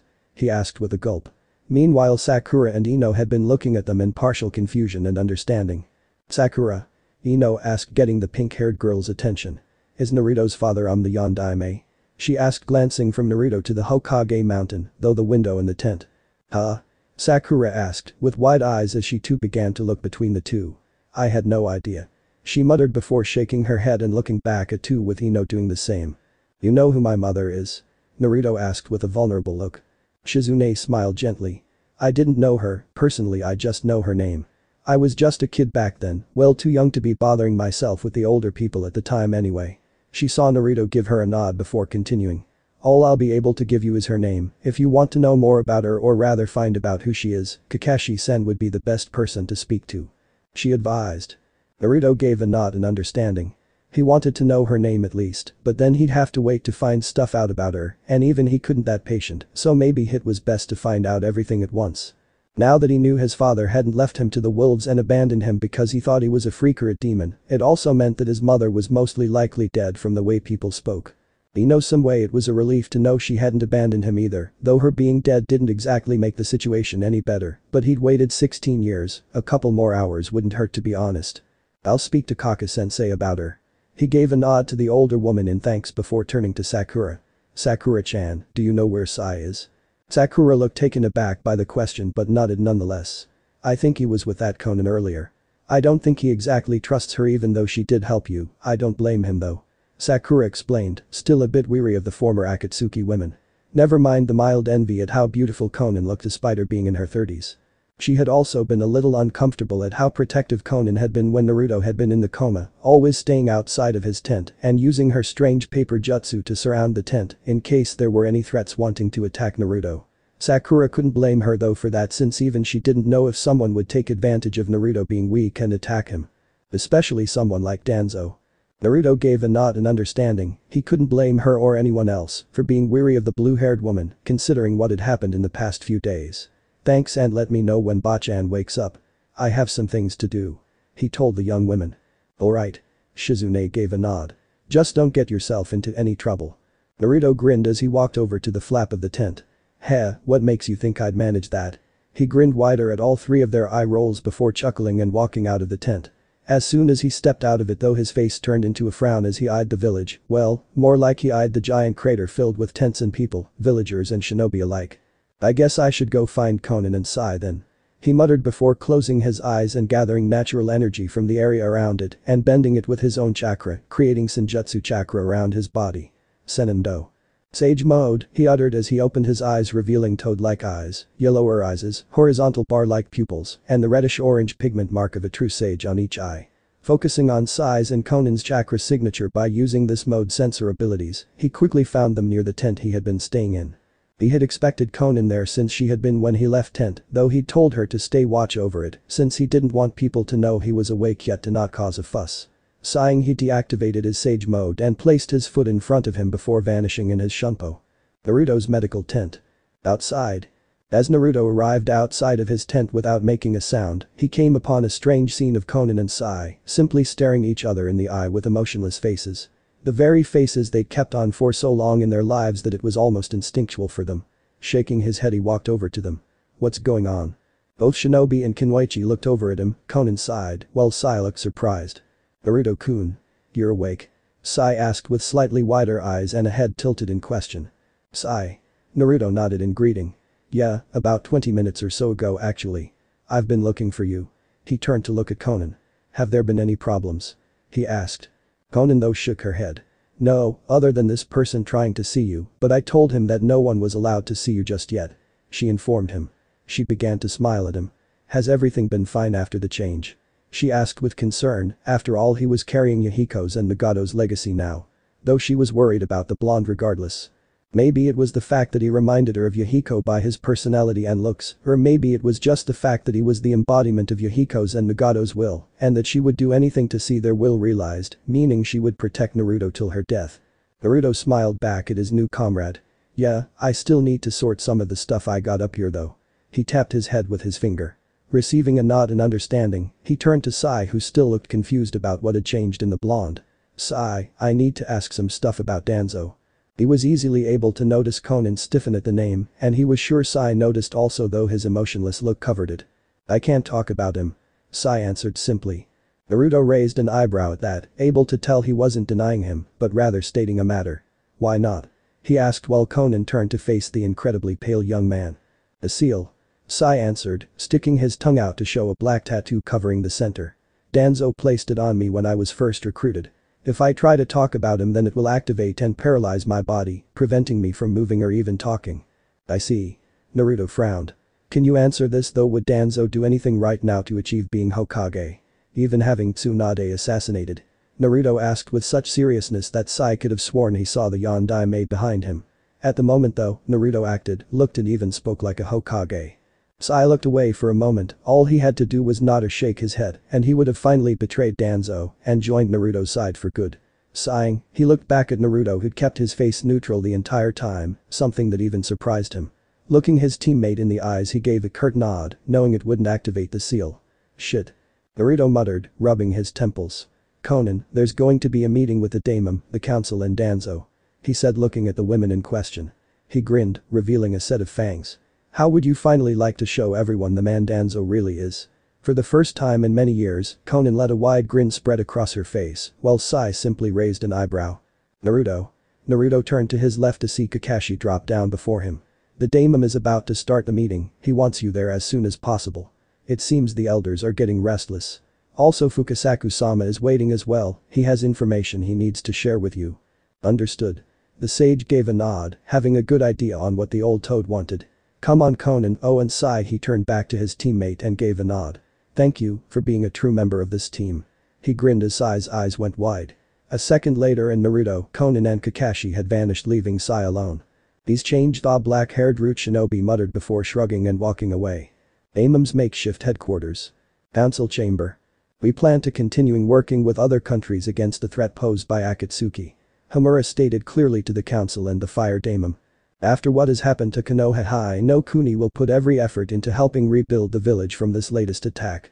We'll first have to come up with a budget and considering the strain on the other countries, I suppose we should be thankful that the people of this village are still standing. One of the councillors said with a nod. There is something else we should consider first. Who will be the next Hokage? Danzo asked a question that everyone knew was coming. So it's come to this, huh? Shikaku thought with a slight grimace. All of the people in the room remained silent, except the fire daemon. Couldn't we just wait for Tsunade to awaken?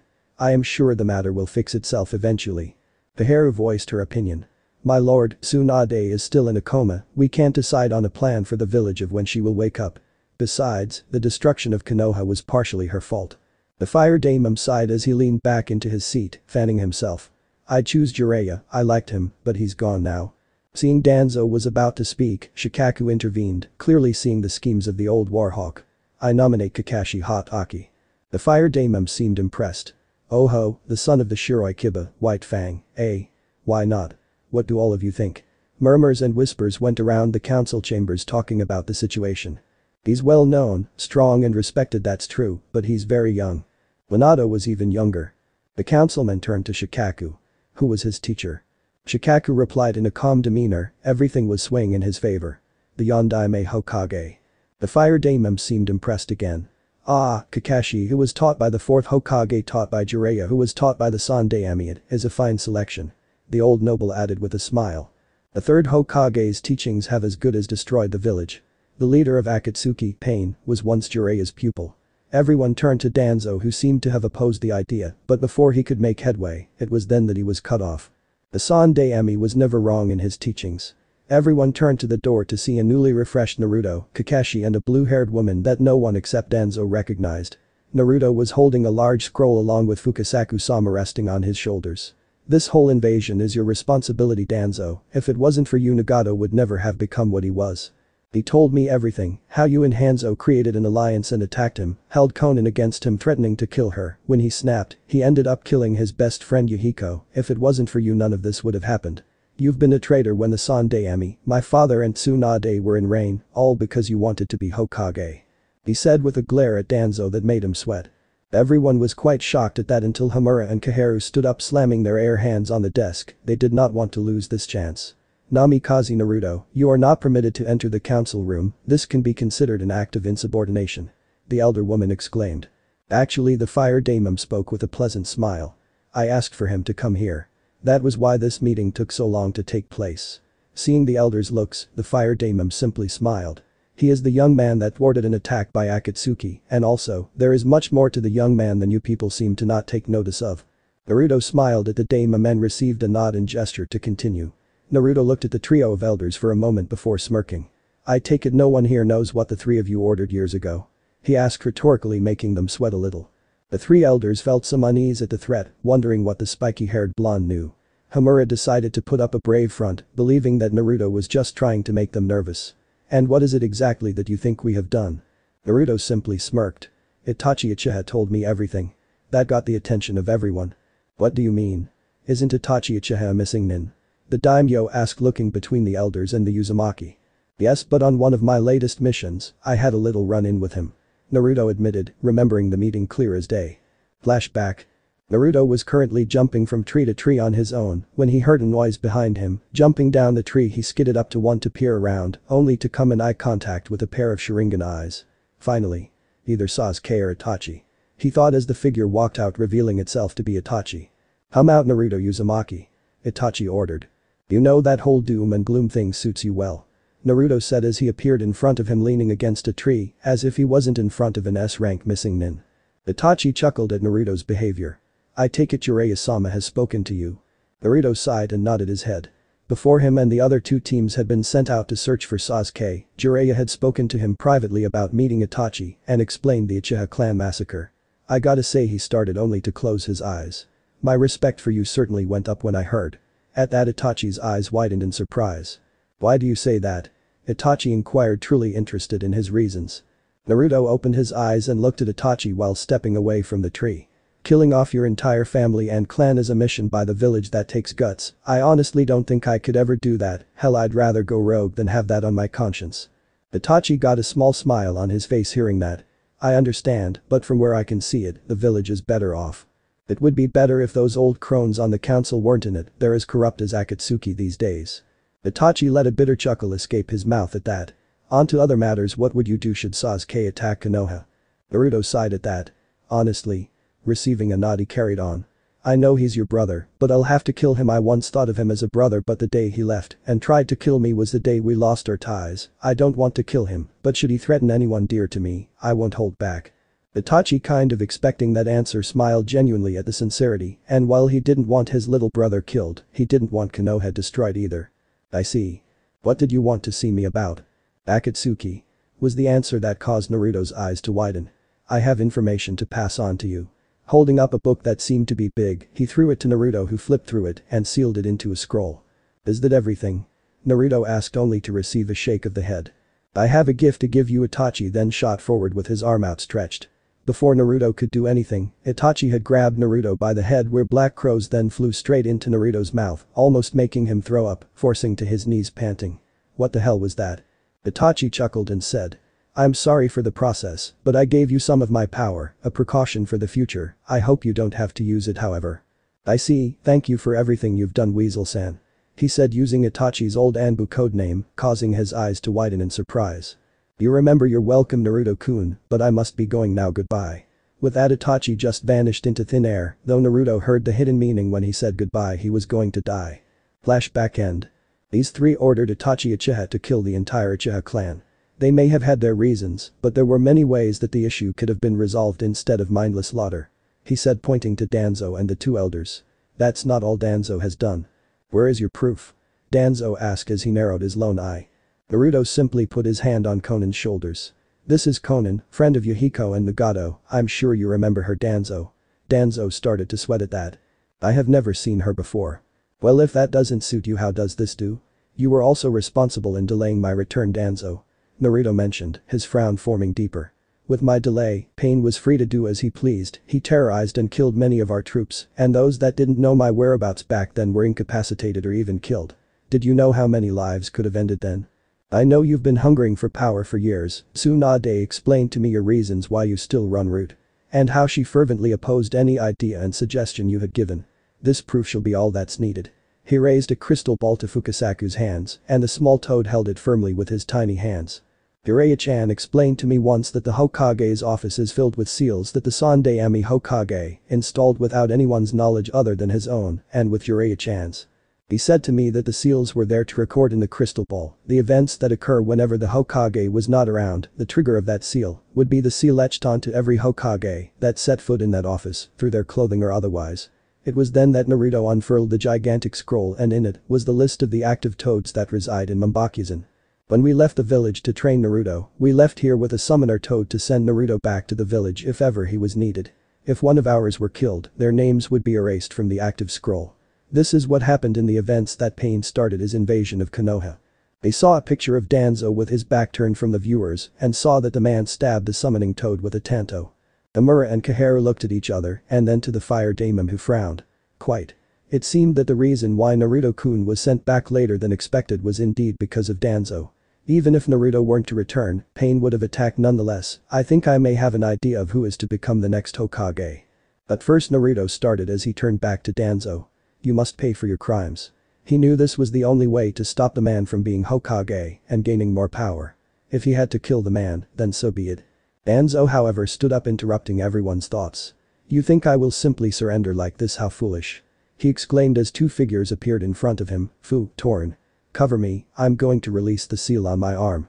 He slipped of his bandages to reveal a cast of some kind on his arm. It's a good thing I recalled these two when Pain attacked. With my Sharingan and Mokuton, I will control the QP. I knew this would happen. Naruto said, sadly shaking his head. Naruto held his hand out, which was shimmering with wind, at the two root members and said. Fton. Tenrin. Wind release. Orchid Sky, a widening tornado-like blast was fired towards both Anbu before they could even move and were sent flying through the wall to the village center where everyone was located. I apologize for the disturbance, Daimon-sama, but I must make sure the peace in Konoha is maintained at any cost, Naruto said as he smiled at the now stiff elders and Danzo. Anbu. Straight away a couple Anbu shown up beside Naruto, as if already seeing him as their leader, which made the daimon secretly smile at. Take those two to the cells underground, I have a worm to dispose of. Both Anbu grabbed the elders roughly, who started to shout in outrage before the Anbu vanished along with them. Naruto then turned to Shikaku. Shikaku-san, make sure the villagers and shinobi are away from this battle, and make sure Daimon-sama is safe. Shikaku gave a nod before some loyal shinobi appeared and escorted everyone away. Naruto looked at Kakashi. Inform my friends about everything and to stay out of it unless I'm in danger. He ordered, since he didn't know if the changes to him and added knowledge would now affect him, though he supposed if it did affect him, it would be in a good way. Kakashi gave a nod and vanished. Konan-san. He said, getting her attention. I need you to be my backup, you could say this is a trial partnership. He finished with a smirk while she gave a nod and a small smile. Danzo threw down the metal cast and revealed his right arm, covered in numerous Sharingan. Implanted Sharingan. You sick son of a bitch, you ordered them to be murdered and then you dissected their bodies. Naruto asked him with a look of disgust. It was for the greater good. Danzo replied casually. You and your greater good has brought nothing but murder to Konoha, even other countries have been affected because of you and your bullshit. Naruto vanished before appearing with his fist in Danzo's jaw, sending him through the wall crashing into the center of the village as the council chamber was close by. Konoha crater. Naruto jumped through the wall followed by Konan and started walking towards Danzo, who was standing up. Looking around, he noticed how every single living person was circled around the massive crater to see the battle. Sideline. What's Naruto doing now? Tenten exclaimed with a bit of exasperation at seeing the start of another battle.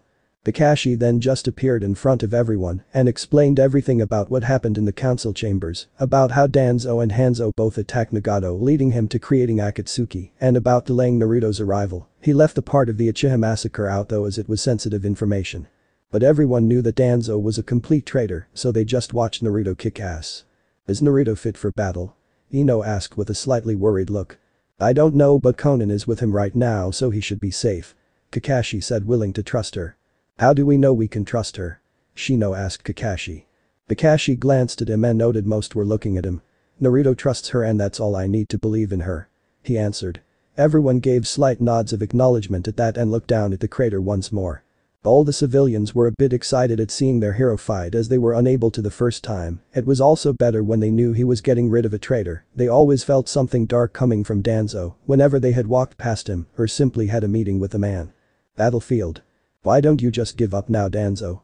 Naruto asked. He knew a battle with Danzo would be dangerous as he was a tricky man. Ha. You think after everything I've accomplished that I would just give up like that? You're just like that fool of a father of yours and the Sanninme. Danzo sneered in disgust. Naruto chuckled at that confusing Danzo. You say I'm like my father, then good. My father fought for his home, he sacrificed his life to make sure that we all go on to prosper. The Sanninme was a great man as well, he protected his home for many years. And what did you accomplish? Some freak experiments? You're nothing but a second Orochimaru. Naruto exclaimed as his face was turning into more of a frown each time. Everything I have done was to ensure the survival of Konoha. Danzo said resolutely, believing every experiment, every failure and new addition to his body was for Konoha's future. No. Everything you have done is the cause of Akatsuki, this invasion, everything is your fault and you say it was for the survival of Konoha. Everything you did was for your own sake, for power, for the title of Hokage. The Shodai and Nidaime entrusted Konoha to us to protect and help make it prosper into something only they could dream of. And you spit on their graves with every action you commit. Naruto yelled, showing anger. Even Danzo didn't know he had, never mind the entire crowd that was impressed with what he said. The title of Hokage is earned, there are no shortcuts to that title, and earning it by making people feel fear, it's pathetic. Sideline. Wow. I've never heard him so angry before. Anko said as Naruto's anger actually sent a shiver down her spine. It's because of how loyal he is to Konoha. Inoichi said, who was stood next to Ino. And the title of Hokage. Kakashi said, who had his book nowhere to be seen as he wanted to see how strong Naruto had become. What do you mean? Lee asked. The title of Hokage is something Naruto had dreamt of his whole life, the fact that someone uses unethical means and uses fear to gain the Hokage position. Sakura said as she had come to see the commotion while Shizune stayed with Tsunade. Well, remind me not to get him angry. Ino said as she was slightly freaked when Naruto's anger could be felt. Battlefield. Enough talk, Uzumaki. Danzo shouted before going through hand seals with such speed that Naruto doubted he would have made them out if not for the training he had been through. Photon. Shinkjoku. Wind release. Vacuum sphere, 5 balls of wind shot out of Danzo's mouth at Naruto at high velocity. Naruto shifted his feet as the balls of wind came at him and quickly utilized his shunpo to flash step between each orb of wind, leaving them to crash into the ground, ripping it up and leaving craters. Naruto however landed past all of the craters on one foot before suddenly vanishing again, and before Danzo could react, the blonde was in front of him, punching forward. Ikatsu. Single bone, Naruto's fist slammed into Danzo's midsection, getting globs of blood spat out of the man before the ground was ripped up and Danzo was thrown across the field while spitting up blood with each bounce. Naruto narrowed his eyes as he started thinking that was too easy when his instinct suddenly kicked in and he ducked a kick aimed for his head. Seeing it was Danzo, he jumped back to a safe distance. There's no way you could be unarmed from that punch. I created that while I was with Iro Sennin and it has literally ripped bandits in the end too. Naruto exclaimed as he looked to where he saw Danzo land, only for there to be nothing wrong with him. What are your tricks? He thought while everyone who heard realized he had killed long before he had even returned to the village, though if it was his first kill they didn't know, but it was still shocking seeing this new side of Naruto. You can't hope to defeat me. Danzo exclaimed. That strength was just like Tsunade Haime's, only that was pure physical strength. What else are you hiding, Naruto?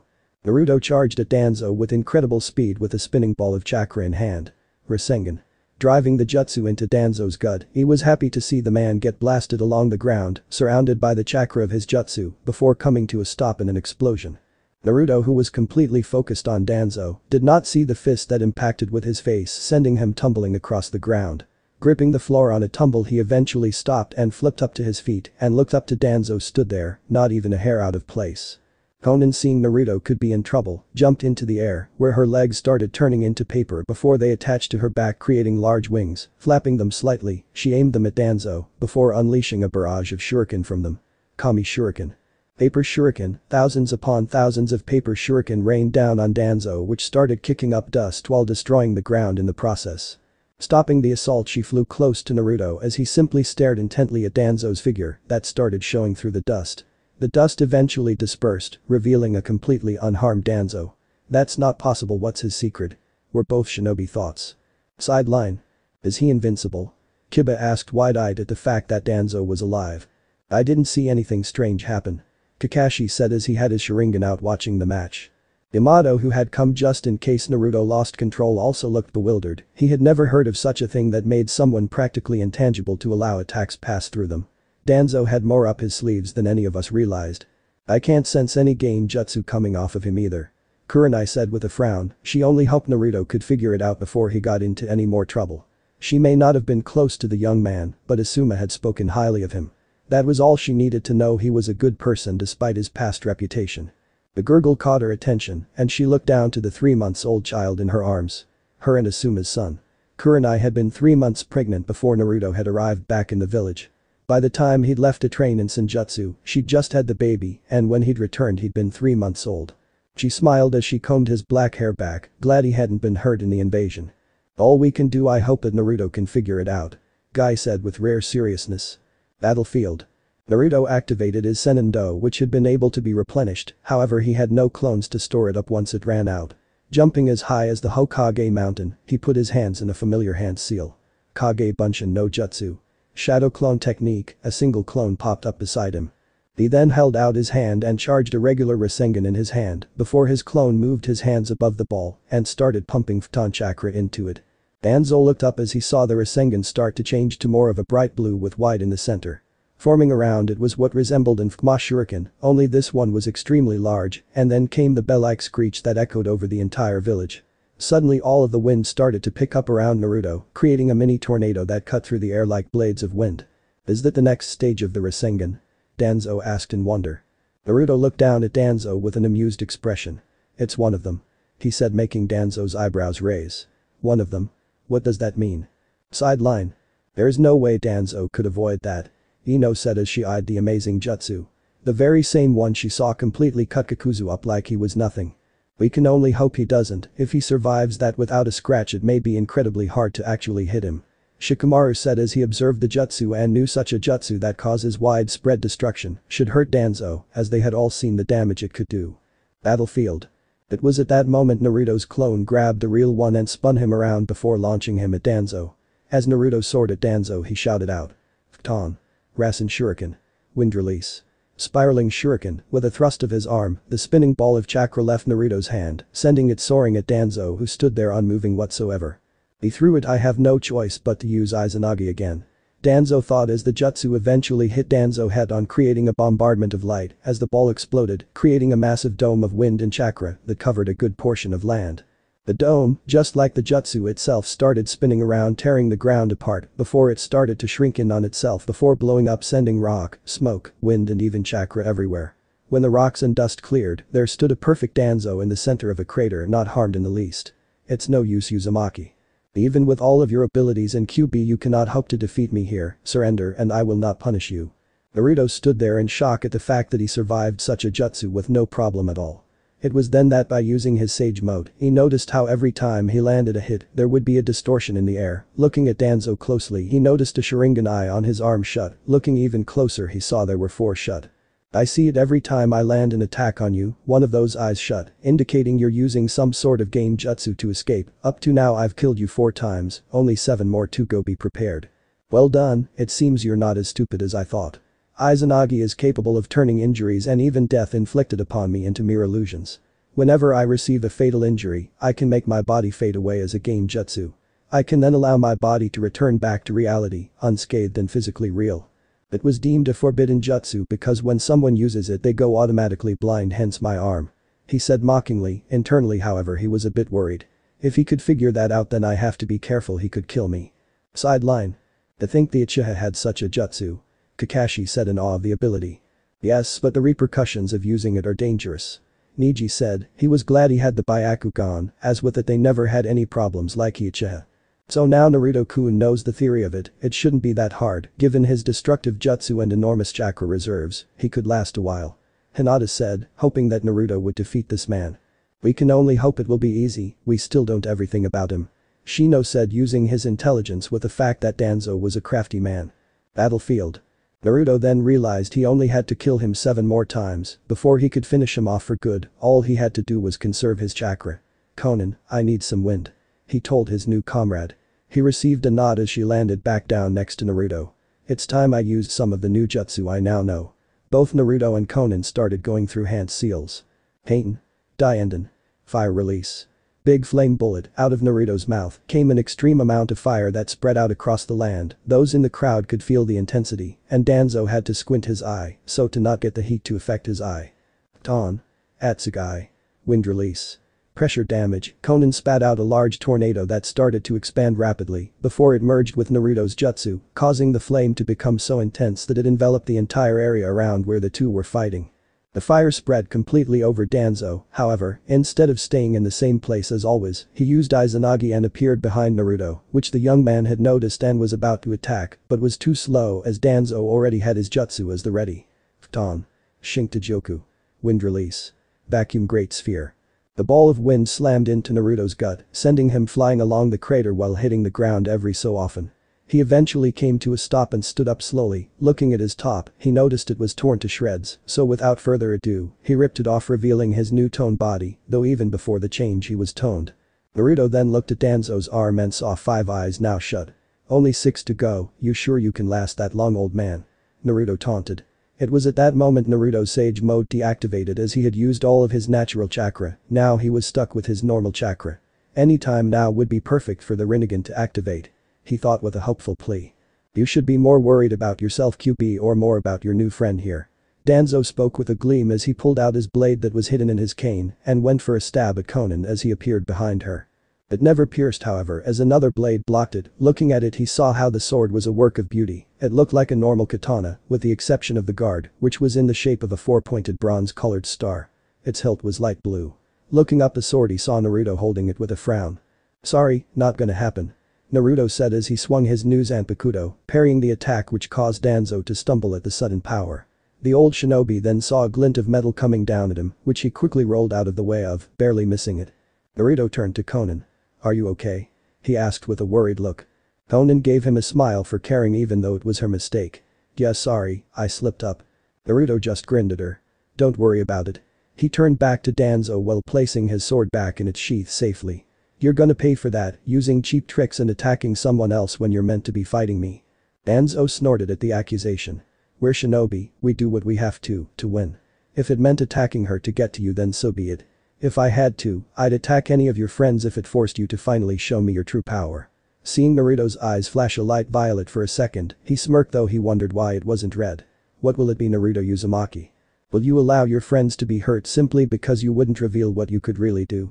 Or will you continue to play this child's game? Something within Naruto seemed to snap at the very idea of Danzo hurting another one of his friends. As if a switch had been turned on inside of his head, information suddenly assaulted him. And finally, the lock that had been holding his new abilities away had finally been unlocked from his powerful emotions. Closing his eyes as wisps of chakra leaked out of him, he accessed all of the information in barely a second. Everything he needed to finally use Nagato's gift. Rinnegan. His eyes snapped open as a burst of silver chakra exploded out of him. Every single pair of eyes went wide in shock, awe, bewilderment, amazement, and so many more emotions ranging from person to person. Even Danzo couldn't but step back in shock at Naruto's new eyes. He had been expecting the QB's powers when he taunted him, hell, he had hoped, but now he didn't know if his Sharingan would be enough to go up against the eyes of Rikudō Gifted. His bright blue eyes had been replaced by a ripple-like pattern around the pupil, with a light purple iris and sclera that seemed to glow. Looking down at his hands, he was slightly surprised to find silver chakra swirling around his fingers. Silver chakra? I didn't know such a thing was possible. It was blue a moment ago. Is this an effect of the Rinnegan? This is my first time using it, obviously, but I don't remember Nagato having silver chakra. He shook his head. I can't think about that right now, maybe later, but at the moment I need to kill Danzo. Impossible. Danzo muttered as Naruto looked him in the eye with those rippled eyes that seemed to glow an ethereal purple. You shouldn't have those eyes. Danzo shouted, losing his composure. You're correct. Naruto admitted. I shouldn't have these eyes, but I do. You can say they're a gift from a friend. He smirked as he stopped exuding chakra and pulled it all back in. Bending down slightly he pushed up, jumping high while doing a couple flips before he came back to the ground and slammed his fist down upon it. Nothing happened for a second before the ground exploded, sending rocks and stone into the air. Seeing that the rocks were in front of him, he held out his hand to use his new knowledge and eyes. Shinra Tensei.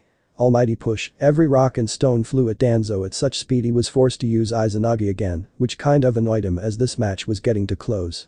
Sideline. How does Naruto have those eyes? Ino asked with wide eyes as she looked at Naruto's rippled ones. Kakashi glanced at her and sighed. He agreed to have them transplanted into his own eyes. Seeing the alarmed and horror-stricken faces, he held up a hand to stop them from saying anything.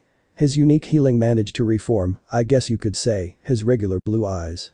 However, within those eyes is the Rinnegan merged with his chakra network, body and even mind. He's still all Naruto, don't worry, only now he's stronger than he has ever been. He looked back at the blonde. Then again, I don't know just how strong you were in the first place, well, not personally.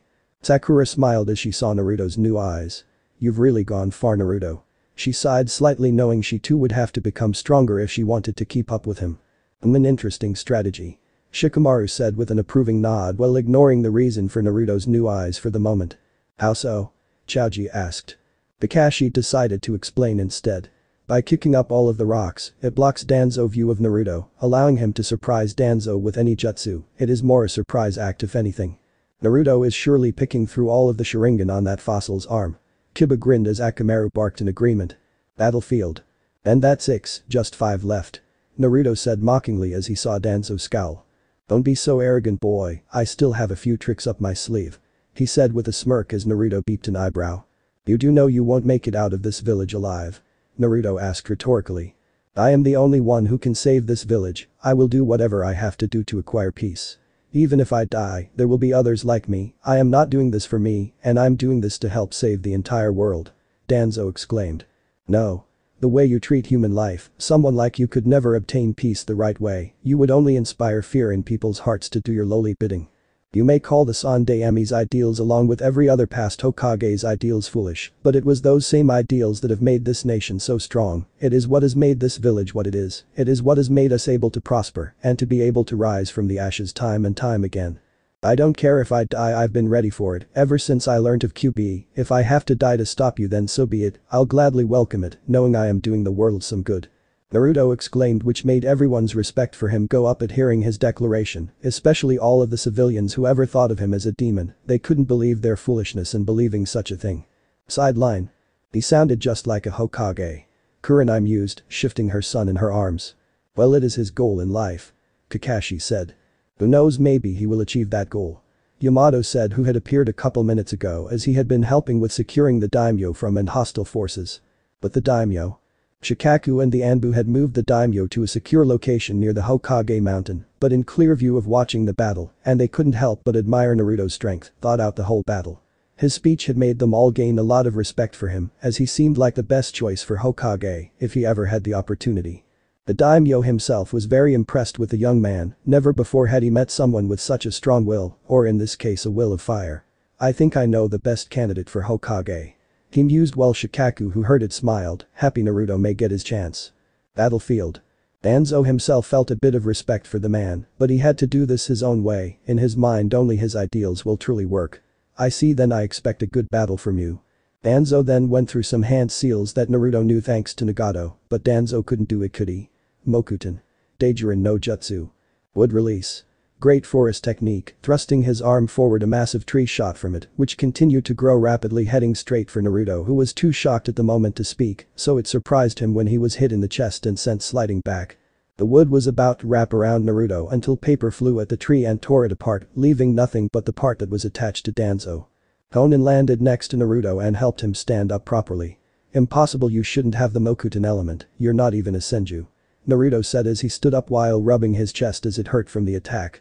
That's right, I'm not a Senju, there are other means to gain the element, you should know that. Danzo said with a smirk as realization dawned on Naruto's face before it turned into a scowl. You bastard, you sick bastard. Naruto screamed, startling quite a few people, not understanding what was going on. How could you? Don't you have any morals? Like I said before, it was all needed in order to bring peace to this tainted world. Danzo said calmly. You call digging up graves and experimenting with bodies the way you intend to gain peace? Some in the crowd, especially the shinobi, realized what it was Danzo had done and couldn't believe someone would do that. Sideline. What does Naruto mean by digging up graves? Ino asked. He means that Danzo had defiled the Shodaime's grave and stolen his genes to acquire the Mokuton element. Yamato explained, no one could believe that someone would do such a thing. Yamato, however, was aware people would stoop to that level. Orochimaru was a prime example since he was an experiment. But, I didn't think you could extract someone's bloodline and implant it into someone else. Chaoji asked as he was a bit confused. It's possible. Yamato said as he thought to what had been done to him. Orochimaru experimented on me when I was a child with the Shodaime's bloodline. I was one out of 50 children, the only one to survive and accept the bloodline. As part of me, transferring of a bloodline is one of the most dangerous experiment people can do. Everyone was again shocked that such a thing had happened to him when he was just a child. Anko though didn't seem surprised when he mentioned Orochimaru, as that was something he would do. Battlefield. You wouldn't understand, you haven't seen the evils of this world. Desperate times call for desperate measures. Naruto growled in the back of his throat at the audacity this man and thinking he could do anything and get away with it. I'm seriously getting pissed off with you. Enough talk, the more I hear the more I feel disgusted with you. Flipping through hand seals, he called out a jutsu that he'd once seen before and now knew how to do it. Haimten. Kakurakusetsu. Ice release.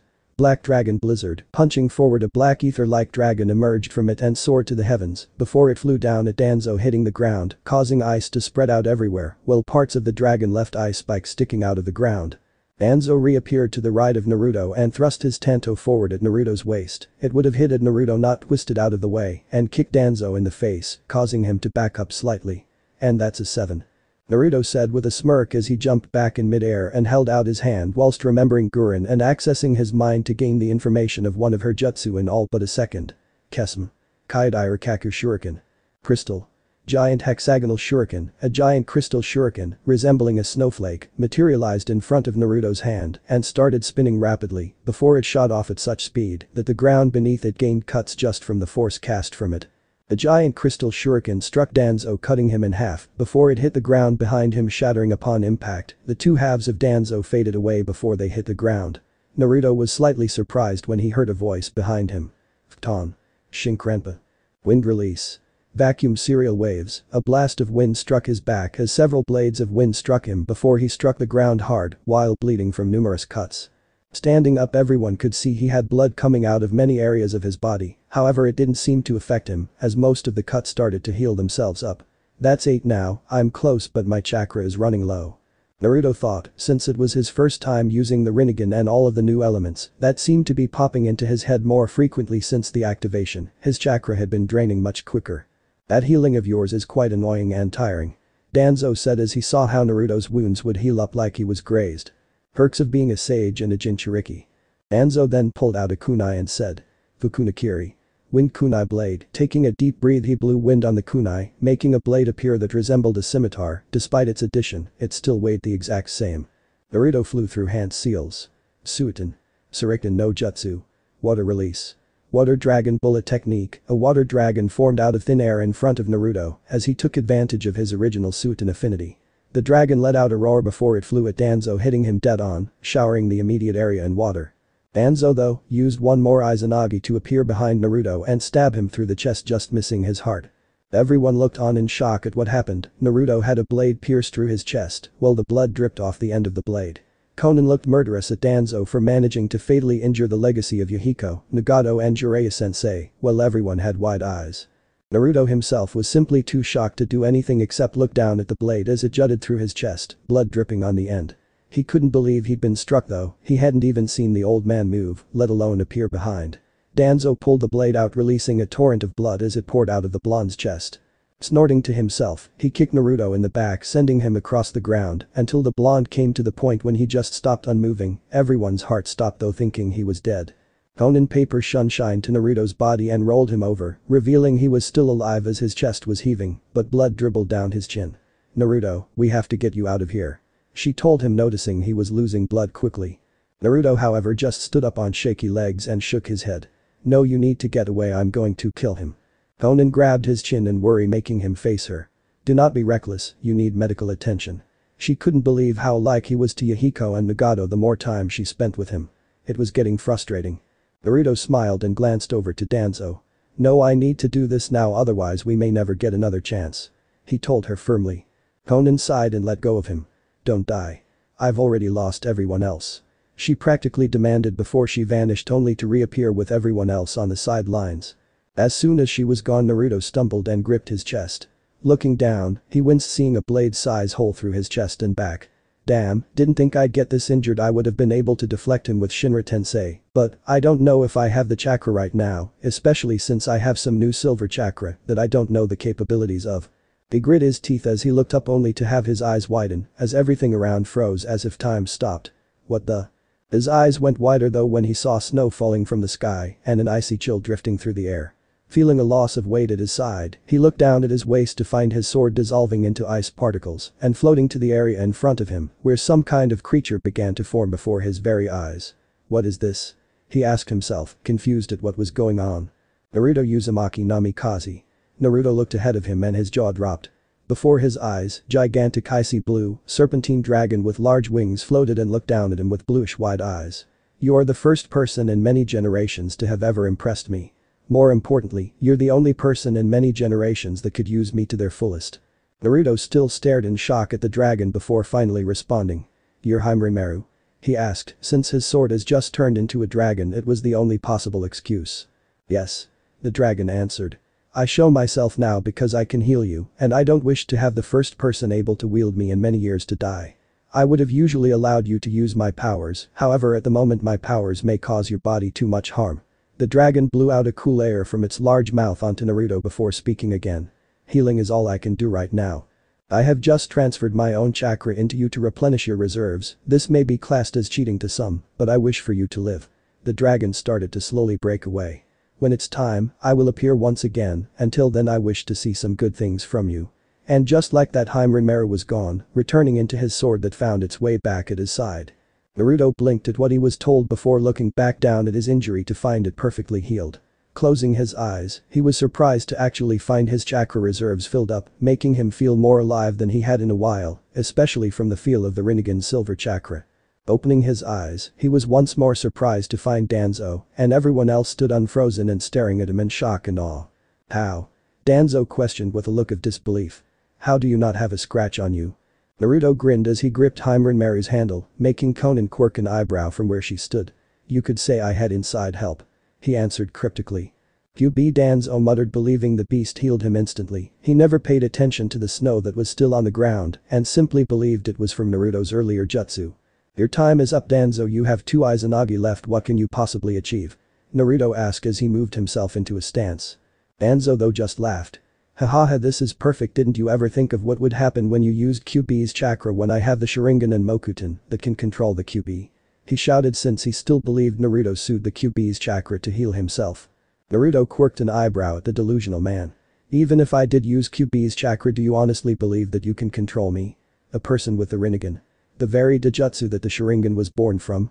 Naruto asked, accessing the little knowledge that Nagato had known about the Dojutsu he now owned. Enough, I will finally control you. Danzo said as he went, though he hand seals that will allow him to use the jutsu will finally have Naruto under his thumb. Hokage Shiki Jijin Jutsu Kakuin Nitten Sushu. Hokage style 60-year-old technique Kakuin entering society with bliss-bringing hands, slamming his hands on the ground. Wooden poles shot up from the ground that looked like totem poles with mouths on them like an animal. A blue chakra string then attached itself from Danzo's hands to Naruto's chest, where he wore Tsunade's necklace. As Danzo was trying to pull the QB's chakra, he found that nothing was happening. Looking at Naruto, he saw a feral smirk that nearly made him piss himself. I told you.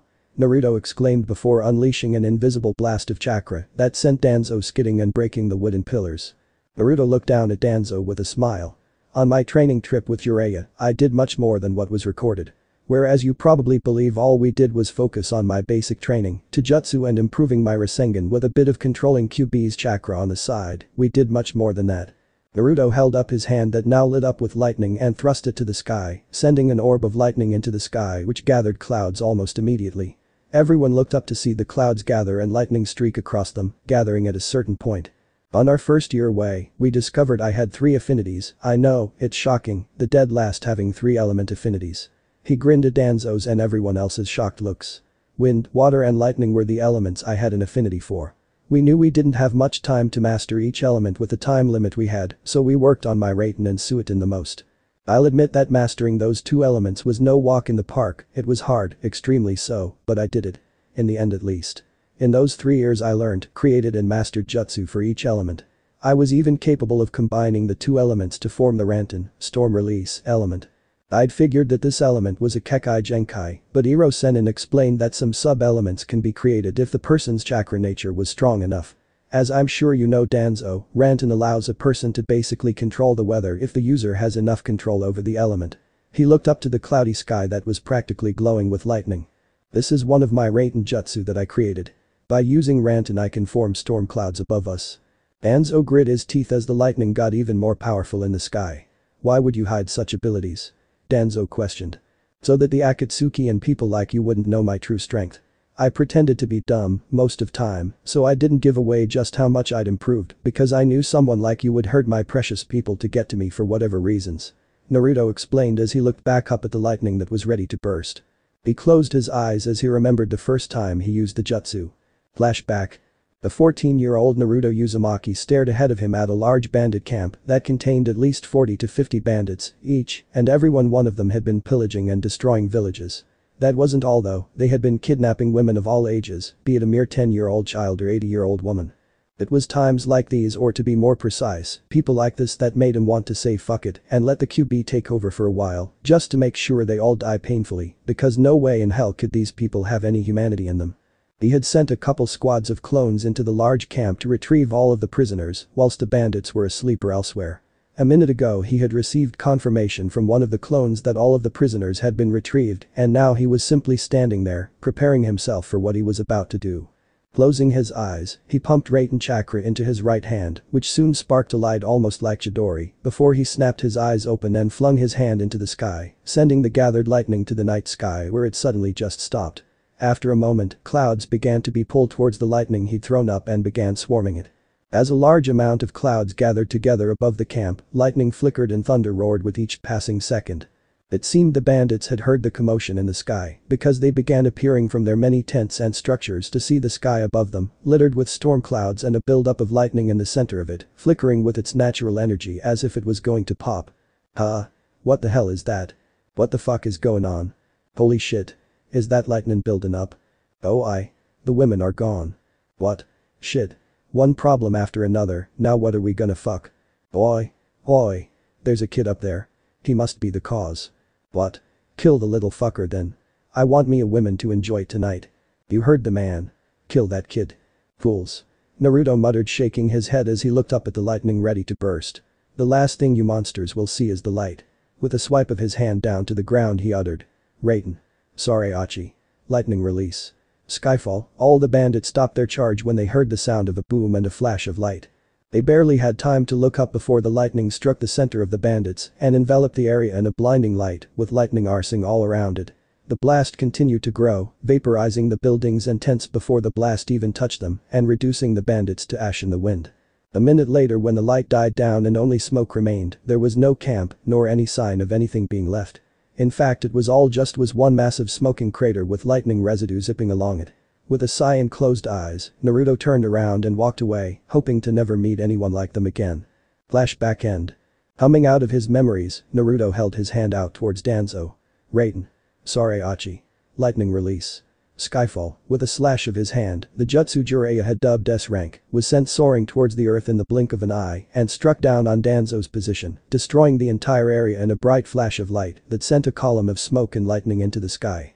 Naruto had to utilize several quick shunpos to avoid getting struck by the blast as it enveloped a good portion of the crater.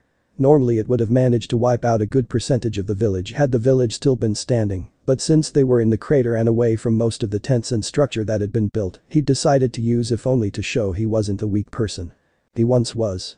The entire crowd watching had to cover their eyes as chakra, wind, dust, lightning and stone blew in their direction, blocking their view. The dust cloud eventually settled down, revealing a slightly panting Danzo, as he was now down to one Sharingan eye in his arm and the one in his eye. Using all his jutsus had also tired him out as he was low on chakra. And then there were two. Are you ready to give up yet? Naruto asked with a slight growl, as he counted the one his eye now as a possible candidate for Izanagi. Danzo growled at Naruto at having been beaten this far, further than anyone had ever gotten. You think you've beaten me, child? You haven't even come close. I will not die here today. Danzo shouted, flipping through hand seals. Ton. Shintajuku. Wind release. Vacuum great sphere, an incredible amount of wind compressed into a ball was shot at Naruto, who simply used his Rinnegan's telekinesis ability to knock it away with a wave of his hand before it could even reach him, sending the compressed orb of wind to another part of the crater where it exploded on contact. Naruto then jumped up high while using his powers over gravity to stay afloat longer before holding out his hand, which started to gather chakra together, making it a silver chakra ball instead of blue. Dropping down, he charged down at Danzo. Rikudō Rasengan. 6 Pass Rasengan, the shining silver ball of chakra impacted where Danzo stood, causing one more explosion that blew the earth away before Naruto leapt back to safety. Once again Danzo was panting, only now he had no eyes open on his arm. Danzo pulled his hand up to the bandages on his face and tore them off, revealing the Sharingan, which was in its Mangekyou form in the shape of a 3-sided pinwheel. Naruto, seeing he got to where he wanted, sighed as he got ready for whatever else Danzo had up his sleeve. You've lost, Danzo, face it. No. I will not die here. I will not be killed by a child such as you. Naruto sighed and held out his left hand, which started to gather right into it, forming a yellow orb of lightning, unlike the normal blue lightning. Holding his right hand out, he formed a perfect Rasengan. With those two done, he slammed them together, making the orb of lightning merge with Rasengan. It now looked just like a ball of chakra with lightning surrounding it while shooting off of it every now and then, however everyone could tell it was powerful. Placing a foot behind him, he shot off towards Danzo like a bullet, and before the old man could react, Naruto slammed his hands in Danzo's stoma. Raiden. Rasengan. Lightning release. Spiraling sphere, the attack sent lightning through his body, causing him to grit his teeth as he was blown off of his feet and straight into a slab of rock that was stuck up from the ground. So I see you can't use Izanagi with that eye, seeing as it's different from the others in your arm. Danzo chuckled as he stood up again with a burnt hole in his stomach while his robe was ripped to bits. Oh, I can, but that would mean I don't have this eye to use. It would be a bit of a waste now, wouldn't it? He asked rhetorically. Danzo, knowing he won't make it out alive, pulled back his robe and tore it off. I won't let you live for the sake of Konoha. Naruto quirked an eyebrow at that. I'm the one saving it while you bring nothing but destruction, and you say you're saving it? Naruto asked, astonished at Danzo's comment. Danzo ignored the foolish boy and put his hands in a seal, and 4 diagrams appeared on his body before he shouted. Yurishishmkenjutsu. Reverse 4 symbols sealing technique. Not a second later did his back explode as a black substance flew out in all directions before it started to wrap around Danzo. As this was happening, Danzo was starting to think back of his friendship with Sarutobi Hiruzen and how he failed to become Hokage like he always dreamed. Looking at Naruto between the small gaps in the black mass, he chuckled. With this you will die. Naruto, noticing the chakra levels rising highly, realized that this was not going to end good if he was close, jumped back far. He held up his hands in a triangle where a black ball of gravity formed. Chibaku Tensei. Planetary devastation. With a mental command, he threw the ball in the air where it stopped above Danzo. He knew he was pushing it using such a jutsu when he'd only just activated the Rinnegan, but it was the only thing he could think of so quickly, and since he knew just what it did, it was probably the best action he could take. With another mental command, the orb of gravity began pulling parts of the earth towards it, Danzo included. I guess this is it, Danzo said with a sigh, prepared for what was to come.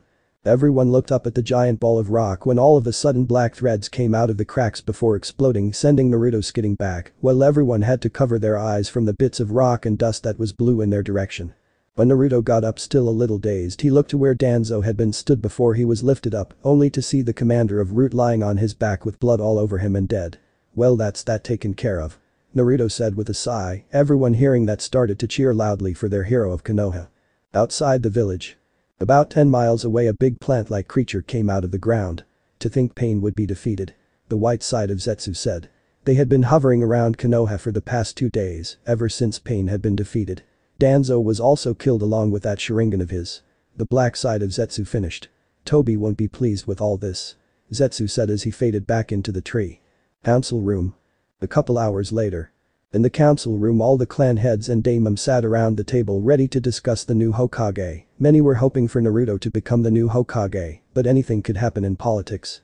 It had been a couple hours since Naruto had killed Danzo, and since then they'd been sorting everything out whilst Naruto was healed by Sakura Haruno.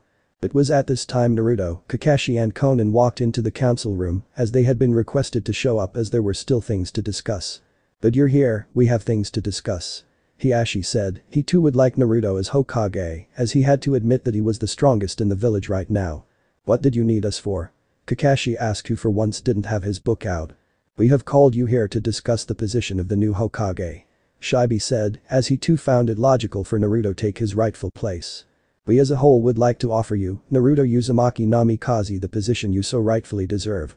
The fire daemon said, much to the shock of the three. What? Naruto asked in shock. You're the best choice for Hokage, pup. Tsume said with a smirk. She knew how much Naruto wanted to be Hokage, so this was probably a shock to him. You have the power for the position. Choza commented. And the heritage, no one will disregard you. Inoichi said. Never mind that everyone is practically in love with you, the villagers are cheering your very name right now. Shikaku said. You are the student of Jiraiya-sama and Kakashi Hatake, you defeated the one responsible for destroying the village. You managed to bring everyone back to life by changing Nagato's heart, and most of all, you managed to uncover the rat that had been in this village, corrupting it. Naruto sighed and sat down in an empty seat to let his mind run through everything that was being offered to him. What about Tsunade? He asked the council. The fire daemon waved his fan in his face. Should she wake up from her condition, then you would still be Hokage. I, as well as everyone else here, understand the strength you truly hold. After seeing your battle with Danzo Shimura, displaying the Rinnegan, a Dojutsu that the leader of Akatsuki has gifted you with, and your other amazing feats, you are the right person for the seat of Hokage. He said, since Naruto had explained a shortened version of how he gained the Rinnegan.